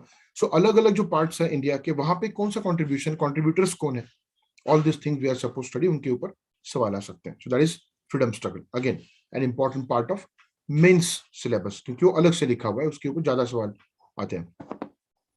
Then post independence consolidation and reorganisation. Post independence consolidation and reorganisation. Now if you look at this syllabus line, है ना, तो ये मर्ज हो जाता है करंट अफेयर्स के साथ. ठीक है, पोस्ट इंडिपेंडेंस कंसोलिडेशन, ठीक है, that was there for initial few decades, 1950s, 60s, 70s, 80s तक भी we can stretch it. But उसके बाद, you know, we have a nation which is consolidated, right, with some issues. उसको छोड़ दो, that is different. Reorganization तो continuous process है. Latest जो reorganization हुआ वो जम्मू एंड कश्मीर का हुआ. I hope you know that, right? तो reorganization is a continuous. उसके पहले फिर तेलंगाना बना, right? उसके पहले 3 और स्टेट्स बने थे, उत्तराखंड, झारखंड एंड छत्तीसगढ़. सो बात यह है कि ये कंटिन्यूस प्रोसेस है, तो ये मर्ज हो जाता है करंट अफेयर्स के साथ. You need to understand that, right. So post independence consolidation and reorganisation. लेकिन if you look at the questions which have come so far, जो क्वेश्चंस आए हैं वहां पे आप clearly you can understand that questions come from 50s, 60s, 70s, 80s, most of them, right? उसके बाद के अगर आते हैं तो पॉलिटी में वैसे भी कवर होते हैं in the subject called polity. So Tashkent agreement पे सवाल आ सकता है, शिमला एग्रीमेंट पे सवाल आ सकता है, राइट. 62 के वॉर पे सवाल आ सकता है ना. So questions may come on different events which happened in the decades of 50s, 60s, 70s, 80s. That comes under post independence consolidation and reorganisation. Hardly 1 or 2 questions come, है ना. तो major focus यहाँ पे है. That does not mean, इसका मतलब ये नहीं है कि आप बाकी पार्ट्स को इग्नोर करोगे. You can not ignore other parts of the syllabus, because हम यहाँ पे बैठ के डिसाइड नहीं कर सकते कि नेक्स्ट ईयर पेपर में 1 सवाल आएगा पोस्ट इंडिपेंडेंस के ऊपर, 2 आएंगे या फिर 1 भी नहीं आएगा. You cannot skip it. हाँ, ठीक है. दूसरी बात, as far as UPSC is concern, GS में all 20 questions are compulsory. All 20 questions are compulsory. आप किसी भी क्वेश्चन को ऑप्शन में नहीं डाल सकते. You cannot really put any question into option. There are no options. All questions are compulsory. And I can tell you one thing, that whatever experience we have in terms of the students that we see who get through the examination, एक जो important difference होता है, जो पास होते हैं उनमें और जो पास नहीं होते हैं उनमें, वो ये है कि those students who write all 20 questions with almost same quality, you know, they get through. Those who cannot cover the entire paper, 19 question attempt किए हैं, 18 क्वेश्चन अटेम्प्ट किए हैं, दे आर इन ट्रबल. ठीक है. या फिर ऐसे लोग जो इनिशियल 8-10 क्वेश्चन अच्छे लिखेंगे, उसके बाद फिर टाइम मैनेजमेंट की वजह से 8-10 रिमेनिंग क्वेश्चंस बुरे लिखेंगे, कंटेंट नहीं आएगा, तो यहाँ पे भी आपके फेलियर के चांसेस बढ़ जाते हैं. So you need to understand that all 20 questions are to be attempted with similar focus. और इसीलिए हर क्वेश्चन इंपॉर्टेंट है, सिलेबस का हर लाइन इंपॉर्टेंट है. मैं बस आपको ये बताने की कोशिश कर रहा हूँ कि फ्रीडम स्ट्रगल पे ज्यादा सवाल आते हैं, तो आपने उसको और डिटेल में पढ़ना चाहिए। और बाकी जो टॉपिक्स है उसके ऊपर यू कैन डिसाइड कि कितना टाइम देना है, कितना पढ़ना है based on questions. I hope you understand. Whenever I say that this part is important in the syllabus, that does not mean you are supposed to ignore other parts of the syllabus. Okay. This is about Indian history. जो भी हमने देखा अब तक यहाँ पे, ये सारे जो points है, these are the points of Indian history. All these points. Again, I want you to revisit those points in terms of ancient, medieval, modern. एक ही जगह पे ancient, medieval का mention आया है, वो first point. बाकी पूरा सिलेबस फिर से मॉडर्न का है। सो क्लियरली आपको समझना चाहिए कि एम्फेसिस मॉडर्न के ऊपर है, ancient medieval only from the perspective of culture, but culture से जुड़ा हुआ पॉलिटिकल, सोशल, इकोनॉमिक एस्पेक्ट उसके ऊपर भी सवाल आ चुके हैं। तो थोड़ा बहुत पता होना चाहिए, bare minimum political, economic and social aspect of any time period. So this is Indian history का सिलेबस जो कि major part. Then we have modern history of the world. Syllabus में ही बोला है modern history of the world, so you are not suppose to study ancient and medieval world history का, only focus on modern history. Again syllabus ने ही बोला है आपको कि मॉडर्न हिस्ट्री कहां से पढ़ना है, from 18th century. So modern history of the world from 18th century onwards, मतलब 1700 ऑनवर्ड्स आपको मॉडर्न हिस्ट्री पढ़ना पड़ेगा। उसमें इंपॉर्टेंट इवेंट्स, पॉलिटिकल, फिलोसॉफीज, हाँ इसमें बहुत सारी चीजें लिखी हुई है, लेकिन मैंने एक फ्रेज में इंपॉर्टेंट जो इवेंट्स है, जैसे कि American war of independence, French revolution, right, colonialism, industrial revolution, decolonisation, world war 1, 2, Napoleonic wars, अलग अलग जो इंपॉर्टेंट इवेंट्स है वो, right. And then political philosophies भी बोला है, एंड इसमें उन्होंने मेंशन किया capitalism, communism, socialism, and UPSC syllabus and with etcetera here. Syllabus का ये लाइन एंड होता है एटसेट्रा के साथ, मतलब क्या क्या पढ़ना है। जो इंपॉर्टेंट पॉलिटिकल फिलोसॉफीज है जिसका बहुत बड़ा इन्फ्लुएंस रहा है समाज के ऊपर, जैसे कि कैपिटलिज्म है, लिबरलिज्म, कैपिटलिज्म, उसके बाद फिर सोशलिज्म, कम्युनिज्म है, फेमिनिज्म है, environmentalism these days, fascism as well, है ना, बिकॉज फैसिज्म का एक बहुत बड़ा इम्पैक्ट था कहाँ पे, वर्ल्ड वॉर 1 और 2 के बीच में। तो जो अलग अलग आइडियोलॉजीज हैं जिनका एक इम्पैक्ट हुआ है वर्ल्ड हिस्ट्री के ऊपर, वर्ल्ड सोसाइटी के ऊपर, वो आपको पढ़ने हैं, and not from the perspective of political science, from the perspective of general studies, कि what that philosophy is, उसके major जो tenets है, principles है, वो क्या है, उसका impact क्या रहा समाज के ऊपर, वर्ल्ड के ऊपर, वर्ल्ड हिस्ट्री के ऊपर, so that you are supposed to understand। और सवाल कभी भी सीधा नहीं आते हैं, question do not come directly on to something. मैं ये बाद में एक्सप्लेन करूंगा क्वेश्चंस के एग्जांपल लेके। ऐसा नहीं आएगा कि एक्सप्लेन कैपिटलिज्म, नहीं, एक्सप्लेन कम्युनिज्म, इस तरह सवाल नहीं आएंगे, है ना। एक सवाल आया था समवेयर दैट डेमोक्रेसी के सामने एक चैलेंज आया था इंटर वॉर पीरियड में, डिस्कस दैट, तो इट वाज लिबरल डेमोक्रेसी के सामने फैसिज्म का चैलेंज आया था एट दैट टाइम। तो it was a question on political philosophy, though it looks like a question on world history. उसमें ये पॉलिटिकल फिलोसॉफी का जो पॉइंट है उसके ऊपर सवाल आ चुके हैं। Many students do not understand this कि सवाल किसके ऊपर था, it was on political philosophy. American war of independence के बारे में भी एक सवाल आया था, that it was more like a mercantile struggle, no struggle against mercantilism, है ना। तो मर्केंटाइलिज्म के अगेंस्ट कैपिटलिज्म का स्ट्रगल, ऐसे उसको देखना पड़ेगा आपको, influence of capitalism. So the question which come on world history, even this part of the syllabus, you need to understand the nature of the questions and accordingly you have to study। तो ये है अलग अलग topics है syllabus में, लेकिन syllabus पढ़ना एक बात है, उसको समझना एक बात है, दूसरी बात क्वेश्चन जो आए हैं उसके लाइट में फिर से सिलेबस को आपको समझना पड़ेगा, and accordingly you are suppose to decide your strategy, right. So this is about syllabus. Now few sample questions, prelim के क्वेश्चंस कुछ हैं। I would do one thing, I would come up with latest questions of the mains tomorrow, we will talk about this only, mains के जो सवाल है tomorrow we will talk about जो अभी examination हुआ है, वो जो रिसेंट एग्जामिनेशंस हैं उसके बारे में हम डिस्कस करेंगे। we would have a special session on understanding questions, don't worry about that। so ये सैंपल क्वेश्चंस, इसको मैं स्किप करता हूँ as of now, you can just go through it fast, right, and tomorrow we would have detailed discussion on whatever questions have come so far। So So you can see it here. ये जो सवाल है 97 is the number, उसको छोड़ दो. One question came on 2019 में site Harappan site, ये 2019 का है. लेटेस्ट जो प्रीलिम हुआ उसमें भी हड़प्पन साइट के ऊपर सवाल आया था डोलावीरा पे, because Dholavira was declared as world heritage site by UNESCO recently, है ना. तो उसके ऊपर सवाल आया था. सो साइट्स जो Harappan site, that is one area you can attempt questions on. बाकी भी जो हड़प्पन साइट के फीचर्स हैं उसके ऊपर भी सवाल आ सकता है. डोलावीरा का सवाल सीधा नहीं आया था. UPSC did not ask a question like this कि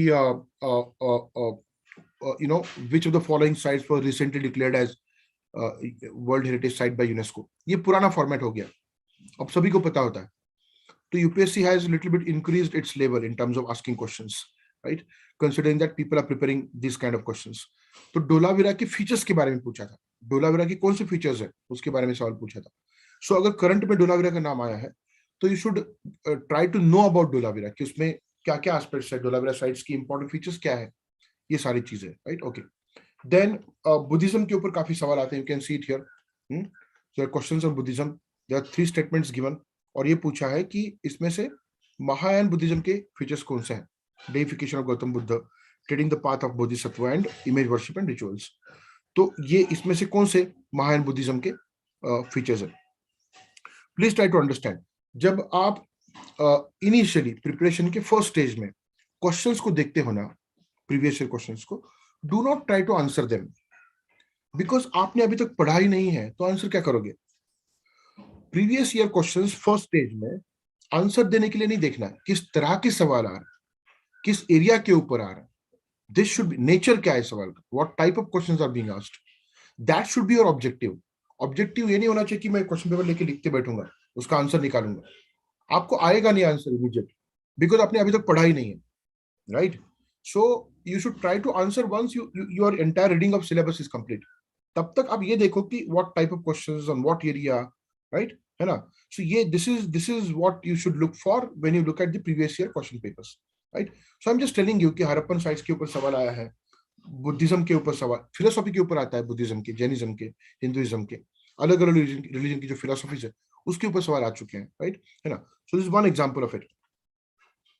मिडिवल के 2 सवाल you can see it here. वो पेंटिंग का मैंने बोला था ना, तो यहाँ पे है, you can see that. Who among the following Mughal emperors shifted emphasis from illustrated manuscripts to album and individual portrait. मतलब मुगल एम्पायर में जो पेंटिंग का इवोल्यूशन हुआ उसमें अलग अलग एम्परर के अंडर अलग अलग स्टेजेस है, तो वो आपको इवोल्यूशन समझना पड़ेगा, राइट. कौन सा एम्परर है जिसके अंडर मैन्युस्क्रिप्ट्स का जो फोकस था वो निकल के एल्बम के ऊपर आया और पोर्ट्रेट के ऊपर आया. So you have options here. हाँ, so please understand this. It was Jahangir, that's a different thing, but answer देने से ज्यादा ये इंपॉर्टेंट है उस चीज को समझना. हाँ, अकबर से शुरुआत होती है सही मायने में इन terms of painting. Humayun was in exile, तो उसने कुछ पेंटर्स को असाइलम दिया था, तो उनको अकबर ने एम्प्लॉयमेंट दिया बाद में, राइट. एंड वहां से वो शुरू होता है. अकबर का वो फोकस इस पे था, मैन्युस्क्रिप्ट को इलस्ट्रेट करना, मैन्युस्क्रिप्ट मतलब बुक्स को इलस्ट्रेट करना. जहांगीर ने वो चेंज किया, राइट. तो बात ये है कि if you understand little bit of political history and associated culture, you can answer such type of questions. Then with reference to Mughal India, what is are differences between jagirdar and zamindar. So this is regarding administration clearly. ये administration के ऊपर सवाल है. मैं यही बात कर रहा था आपको कि जब UPSC is clearly saying that you are supposed to focus on culture, that does not mean you are supposed to ignore other aspects. Focus बोला है, राइट. ऐसा नहीं बोला है कि only questions will come on culture. हाँ, questions का focus culture पे होगा, लेकिन एसोसिएटेड जो पॉलिटिकल, सोशल, इकोनॉमिक डायमेंशंस हैं उसके ऊपर भी सवाल आ सकते हैं, right. And the information that we get about whatever jagirdari, zamindari, जो भी है, that you get from the contemporary books written by different authors at that time. अलग अलग बुक्स लिखे गए हैं मुगल कोर्ट में, हाँ, डिस्क्राइबिंग द मुगल हिस्ट्री, है ना, एट दैट टाइम. तो वहां से इंफॉर्मेशन मिलती है कई बार इन सब चीजों के बारे में. तो वो लिटरेचर से भी जुड़ा हुआ सवाल है, लेकिन it is clearly on administration. हाँ, बुक्स में क्या लिखा है तो वो बुक्स पढ़ने पड़ेंगे क्या हमको? नहीं पढ़ने पड़ेंगे. All that you are supposed to do is look at those art forms, literature, architecture, and then also read little bit about political, social and economic aspects. इसीलिए मैंने लेक्चर की शुरुआत उससे की थी कि हिस्ट्री में क्या पढ़ना है, हिस्ट्री क्या है, right? And then you can come to syllabus and questions. सीधा आप सिलेबस और क्वेश्चन पे आएंगे ना तो समझ नहीं पाएंगे. अब मैं उस चीज को रेफर कर रहा हूँ, political aspect, economic aspect, social aspect, because I have already talked about it. समझ में आ रहा है आपको? Okay, so this is about medieval की दो एग्जांपल लिए मैंने, मॉडर्न की दो example. You can clearly see here movement, organisation and leader. So this is about contribution. अलग अलग जो लीडर्स हैं उनके कंट्रीब्यूशन. तो वो जो सिलेबस में लिखा था कि contribution of different people, right, different events. So organisations are given and people are given. उसको match the following type. This is a question, right? So this is one part. Then Swadeshi movement, event है important, right? Important events. Swadeshi movement. उसके बारे में दो statements है, उसमें से कौन सा सही है आपको बताना, दोनों की एक या दो, whatever, right? So these are the types of questions you get on history as far as prelims is concerned, right? Now main examination, इसमें जो सवाल आते हैं those are altogether different. Again, वहां पे थोड़ा फोकस अलग था, यहाँ पे अलग है ना. यहाँ पे आपको लिखना पड़ेगा 150 वर्ड्स में, 250 वर्ड्स में. 2019 का जो पेपर है उसमें से सवाल है. These are questions from 2019. I would discuss about them in detail later on, but just look at the questions. मैंने जो बोला है उसको वेरीफाई करते हैं. ये जो सवाल है, it is on Gandhara art, right? मतलब ये एंशिएंट का सवाल है, एंशिएंट हिस्ट्री, राइट?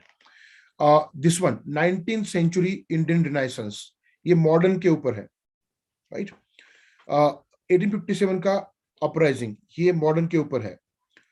देखो, ये मैं बोल रहा था, many voices had strengthened enriched nationalist movement during Gandhian phase, modern के ऊपर है, right? Assess role of British imperial power in complicating process of transfer of power during 1940s, modern के ऊपर. Getting this? So one or two questions on ancient medieval culture, right? One or two questions, कभी कभी दो आते, कभी एक आता, right? And most of the questions come on modern history. उसमें freedom struggle के ऊपर 3 सवाल आप देख सकते हो यहाँ पे. So the major focus remains on freedom struggle. Please try to understand that. इस बात को समझो आप ठीक से. मैं यही बताने की कोशिश कर रहा था, मैं सिलेबस आपको समझा रहा था. The major focus is on freedom struggle, and then questions come on other aspects as well. And you cannot skip any of these questions. आप किसी भी क्वेश्चन को स्किप नहीं कर सकते, right? So this is the nature जिस तरह के सवाल आ रहे हैं. I would talk about these questions. Wait for some time. Previous year question paper analysis आप कैसे करते हो? How do you analyze that? एक काम करना चाहिए आपने in the beginning, जो beginners हैं, एक टेबल बना सकते हो इस तरह का, right? है ना, जहाँ पे in the rows you have year, अलग अलग जो years है, and it can go on till 2021. तो 2013 में पहला सवाल क्या आया था, उसको ब्रीफली लिखो. 2014 में पहला सवाल क्या आया था, उसको ब्रीफली लिखो. 2013 में दूसरा सवाल क्या आया था, उसको ब्रीफली लिखो. तो आपके सामने एक पिक्चर होगा कि लास्ट सो मेनी इयर्स में किस तरह के सवाल किस एरिया के ऊपर आए हैं. That would give you birds eye view, and that's a wonderful guide in terms of preparation, right? Okay, now 2013 क्यों, उसके पीछे क्यों नहीं? बिकॉज इसके पीछे का फॉर्मेट अलग था examination. Before 2013, mains examination was different. Before 2011, prelims examination was different. Please try to understand this. है ना, 2013 के पहले दो ही जीएस के पेपर थे, GS-1 and 2, और उसका फोकस भी अलग था. एंड ऑप्शनल 2 लेने पड़ते थे, उसके 4 paper. Now the situation is reverse. You have to choose only 1 optional, जिसके 2 पेपर आएंगे, एंड जीएस के 4 पेपर है. 2013 से ये फॉर्मेट आया, GS-1, 2, 3, 4. So 2013 onwards, you can do such kind of question paper analysis. Now, what I would do is, I would come to sources. ये जो चीजें हैं, how to study, उसके बारे में बात करता हूँ tomorrow. I know that a question came on sources, so we would just talk about this as of now, and I would stop here. After discussing this, I would take your questions. I would keep it 10-15 minutes for questions. I have 5 more minutes to discuss this. And tomorrow we would have detailed discussion on questions and strategy. जो question आए हैं वो, और strategy क्या होनी चाहिए, किस तरह से हमने हिस्ट्री सब्जेक्ट को पढ़ना चाहिए from UPSC perspective. You can see it here. सबसे पहले एनसीईआरटी के बुक्स ऑन हिस्ट्री, ठीक है, ये सवाल बार बार आता है कि whether we should read old NCERT or new NCERT. For history alone, you should read old NCERT and then you should read new NCERT as well. दोनों का अप्रोच अलग है और थोड़ा सा कंटेंट में थोड़ा बहुत डिफरेंस आएगा, ज्यादा नहीं आएगा, राइट? ओल्ड एनसीईआरटी क्यों पढ़ना है पहले? That is because old NCERT sequentially दिया है. जैसे हिस्ट्री हुआ है ना, स्टोन एज, हड़प्पन सिविलाइजेशन, वैदिक एज, पोस्ट वैदिक, मौर्य एम्पायर, पोस्ट मौर्य, गुप्त, इस तरह से सिक्वेंशियली दिया है. न्यू एनसीईआरटी में कुछ स्टैंडर्ड में सीक्वेंस है, कुछ में थीम्स है, तो थोड़ा सा कंफ्यूजिंग होता है. So it is better to read old NCERT first and then go to new NCERT. इससे एनसीईआरटी के आपके 2 रीडिंग हो जाएंगे and that is the requirement. At least 2 readings of NCERT, at least, right? Then only you can talk about reference books. उसके बाद ही आप reference book के बारे में बात कर सकते हो, अदरवाइज नहीं. Okay, so what standard reference books you are supposed to refer to as far as preparation of history is concerned? मैंने यहाँ पे जो लिस्ट दिया है ना, उसको सिलेबस में ध्यान में रख के दिया हुआ है, ठीक है? Modern history by BL Grover, then India struggle for independence by Bipin Chandra. ये 2 बुक्स क्यों? ये जो बुक है बिपिन चंद्र का, it starts with revolt of 1857, लेकिन हमारा जो मॉडर्न का सिलेबस है वो 1757 से शुरू होता है according to UPSC syllabus. So speaking in terms of UPSC, Bipin Chandra का जो बुक है इंडिया फ्रीडम स्ट्रगल, वो यहां से आगे आपको हेल्पफुल होगा 1947 तक. लेकिन इसके पहले का जो हिस्ट्री है, इसके लिए आपको ग्रोवर पढ़ना पड़ेगा. Please understand. So read B L Grover का book modern history from 1757 to 1857. उसके बाद का जो हिस्ट्री है, you read it from Bipin Chandra. समझ में आया? ओके. देन पोस्ट इंडिपेंडेंस के लिए you can use this book, India since independence by Bipin Chandra, post independence के लिए, राइट? कल्चर के लिए you can either choose Nitin Singhania और एस बनियान, है ना? ये लेटेस्ट बुक है ऑक्सफोर्ड पब्लिकेशन का, you can choose this one, latest जो है इन terms of culture, and this much is enough, है ना? जिस तरह के सवाल आते हैं, the kind of preparation you are supposed to do, this much is enough. ज्यादा और बुक्स मत बढ़ाओ, this is sufficient covering all the aspects of syllabus. Current affairs का जो मटेरियल, क्लास मटेरियल, इसलिए मैं बोलता हूँ generally because what I have done, culture, ये जो बुक्स हैं Nitin Singhania and S Baniyan, these people give you culture in discrete bundles, like you know, architecture है, पेंटिंग है, डांस है, म्यूजिक है, इसके अलग अलग चैप्टर्स दिए हुए हैं, हिस्ट्री के फ्लो में नहीं दिया हुआ है. सो क्लास स्टडी मटेरियल में भी मेक इट हिस्ट्री के फ्लो में, राइट? ओके. करंट अफेयर्स कैसे? जैसे कि मैंने डोलावरे का एग्जांपल दिया, there is not much current in history, right? 99% history is static, right? लेकिन लेटेस्ट कुछ चीजें होती है, जैसे कि नया साइट डिस्कवर हुआ, नया कुछ मिला कहीं पे, है ना? तो पेपर में you should keep an eye on such kind of news, जैसे कि Dholavira was declared as world heritage site, तो उसके ऊपर सवाल आते हैं, राइट? इसलिए थोड़ा सा वो करंट अफेयर्स का जो एंगल है 1%, that you should take into consideration, right? Okay. Now what I would do is I would stop here in terms of this lecture. Tomorrow we will talk about different questions in detail and strategy for history, right? So I would take up your questions now in the next 10-15 minutes. I hope Ravi, I hope you got the answer to your question. Spectrum का क्या है? I'll tell you. Spectrum उतना useful नहीं रहा अब, है ना? At the most you can use spectrum while you prepare for the prelims.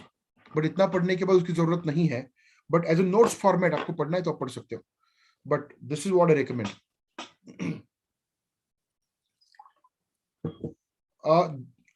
तुमच्यापैकी जे लोक मराठी मीडियम मध्ये करणार आहेत ना, तर ते स्टेट बोर्डाची पुस्तक वाचू शकतात, काही प्रॉब्लेम नाही, ठीक आहे? पण मग एकदा एनसीईआरटी वाचणं कधीही चांगलं. NCERT books are more comprehensive, ठीक आहे? Any more questions? I request students to unmute and ask the questions. If they have questions, they can unmute. Yes.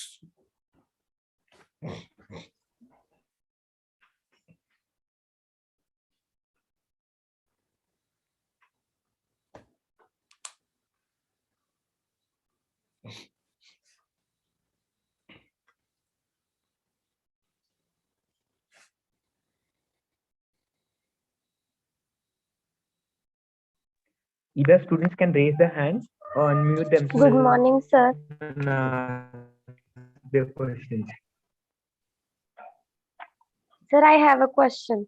Yes, please go ahead. Sir, there is not much difference if we read old NCRT or new NCRT. Then is it okay if we just read one of it? See, you can, but I generally suggest that you should go this way because much difference is a very vague term. ठीक है. I'll tell you one thing. कोई एकाध भी चीज है जो miss हो गई हमसे, उसके ऊपर सवाल आया ना, we are on the losing side. Prelim में क्या होता है? See competition is very tough. Competition बहुत ज्यादा टफ है. 1 mark may decide whether you are in or out. 1 mark, even half mark, है ना. इसलिए मैं बोल रहा हूँ कि आप थोड़ा सा इसको अलग तरीके से देखो, है ना. मैंने बेयर मिनिमम सोर्सेज दिए, बेयर मिनिमम, एक्स्ट्रा कुछ भी नहीं डाला उसमें. सो इसमें फिर से again you please don't do that. That is my suggestion और एडवाइस. देखो होता क्या, कट ऑफ होता है ना प्रीलिम का, राइट. लास्ट ईयर 92 था, कभी कुछ होता है. If you get 91.5 marks, you are out of the competition, you are thrown out. और हो सकता है कि एक आध पॉइंट जो मिस हो गया कहीं पे. So it's better to read both and in that sequence. That is my suggestion.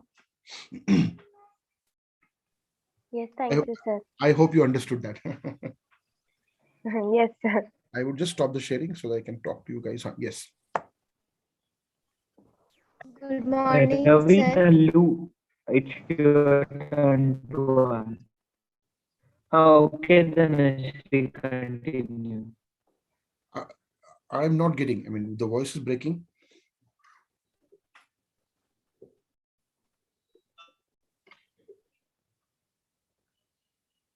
Ravi is speaking, right? But somehow your network is, I think, having some problem. Hello. Yes.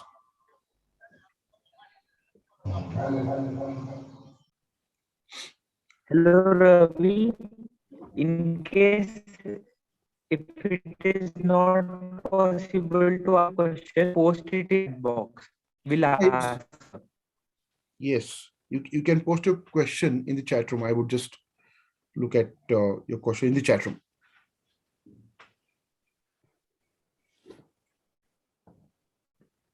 अच्छा something sir, history optional साठी कोणते books refer करता येतील? Okay. History optional साठी तुम्हाला वेगळे पुस्तकं बघायला लागतील. म्हणजे त्याच्यामध्ये तुम्हाला एक इंडिकेटिव्ह लिस्ट सांगतो मी. तुम्ही इंग्लिश म्हणून म्हणताय का मराठीमधून?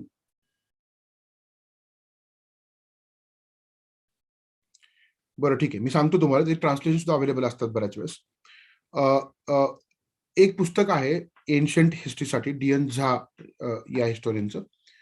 ते मी का सांगतो याचं कारणही सांगतो. सुरुवातीला जेव्हा तुम्ही हिस्ट्री ऑप्शनल अभ्यासाला घेता तर त्यावेळेस काहीतरी खूप मोठं असं आहे असं वाटायला लागतं. म्हणजे डीएन झा छोटंसं पुस्तक आहे आणि त्याचं कव्हरेज खूप चांगलं आहे. ठीक आहे, त्याच्याने काय होईल, तुम्हाला चांगली बिगिनिंग मिळेल. ठीक आहे, छोटं पुस्तक आहे.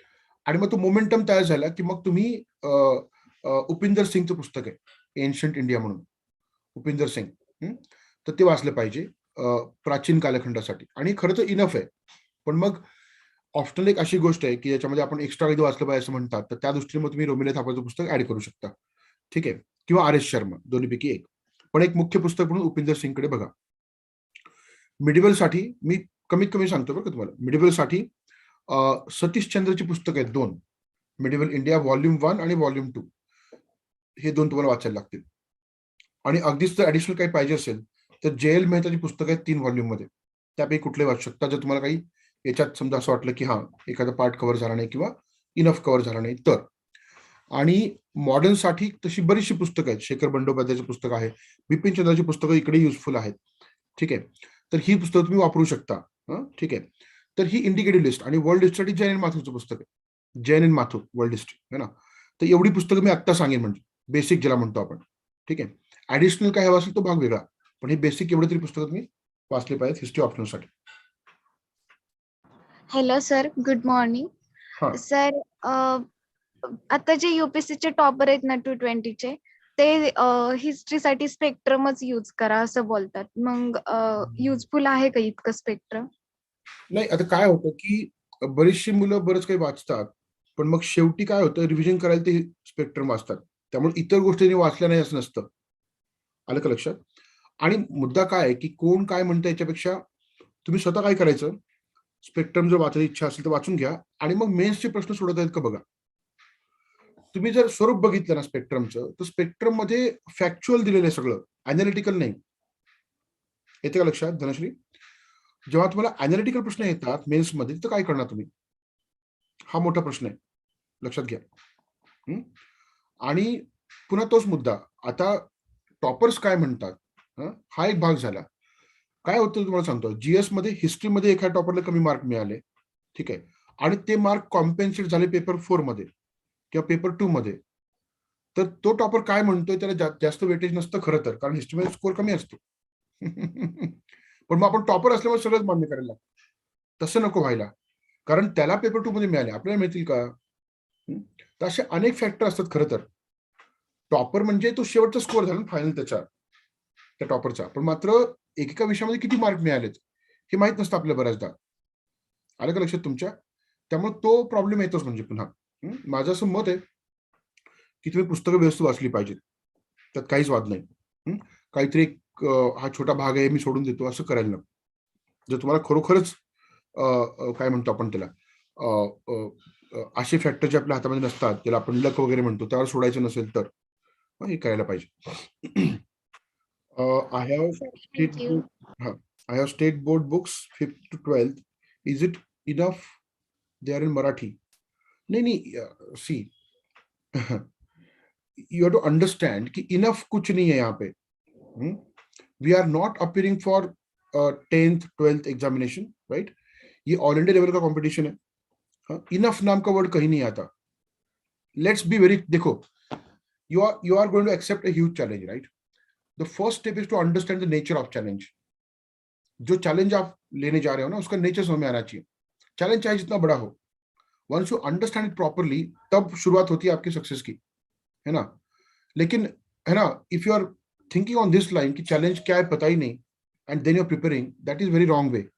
चैलेंज बड़ा है, आपको और पढ़ना पड़ेगा. इनफ कुछ नहीं है ऐसा, there is nothing like enough, I am telling you.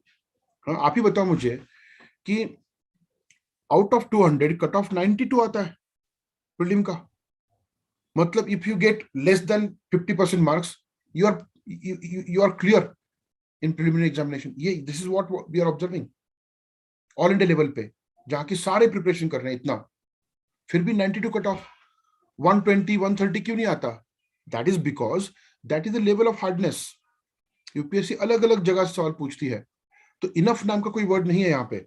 हाँ, ये मैं समझ सकता हूँ कि सर कितना पढ़ना है, फिर अनलिमिटेड है क्या? हाँ, ऐसा नहीं है. इसलिए मैंने बोला कि कुछ एक हर सिलेबस का पार्ट कवर करने के लिए कुछ बुक्स चाहिए. So at least that much is needed, and then you revise it. And once you study all these subjects with bare minimum books properly, आपका एक you can say एक education का level बढ़ जाता है. तो आप कुछ सवाल आपके एजुकेटेड गेस के ऊपर सॉल्व कर सकते हो इन प्रीलिम्स. समझ में आ रहा है? तो सफिशिएंट कुछ नहीं है. So NCERT books I generally recommend.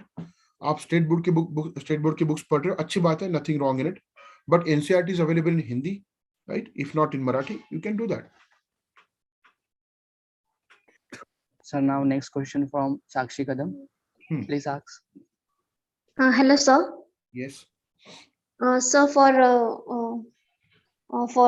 old NCERT books, so we have to refer 11, 12, or from 6 to 12.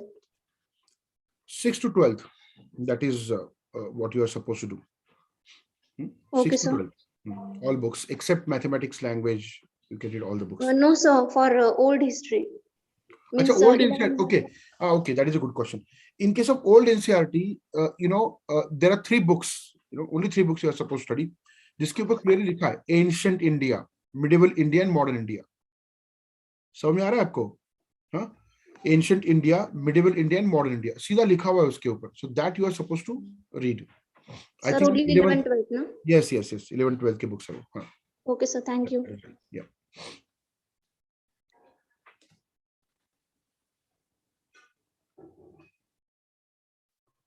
Hello, sir. Now the question session is over. All right. Yeah. Thank you so much. Thank you so much, sir. It was a great and really informative session. Thank you. Thank you, everybody, for your response. Friends, our program will be incomplete without vote of thanks. So I am here to deliver vote of thanks of our today's program. First of all, I would like to thank of our today's chief guest, respected Mr. Pankaj Vhatte, sir, for a such beautiful interactive session and for directing in a right way. Thank you, sir. I would also like to thank Dr. S.D. Masarkar, sir, a Associate Dean, College of Agriculture, Pune. Respected Dr. Arun Kamble, sir, Vice President of Student Council, College of Agriculture, Pune. Respected Dr. P.V. Patil, sir, Student Welfare Officer, College of Agriculture, Pune. Dr. Leela Chitode, ma'am, a JRF SRF Sale in Charge, College of Agriculture, Pune. Respected Program Officers, National Service Scheme, College of Agriculture, Pune. And all the HODs of all sections of College of Agriculture, Pune for supporting and guiding us. And lastly, I would like to thank all the students of our college who enthusiastically attended the session and responded very nicely. Thank you for all giving your precious time.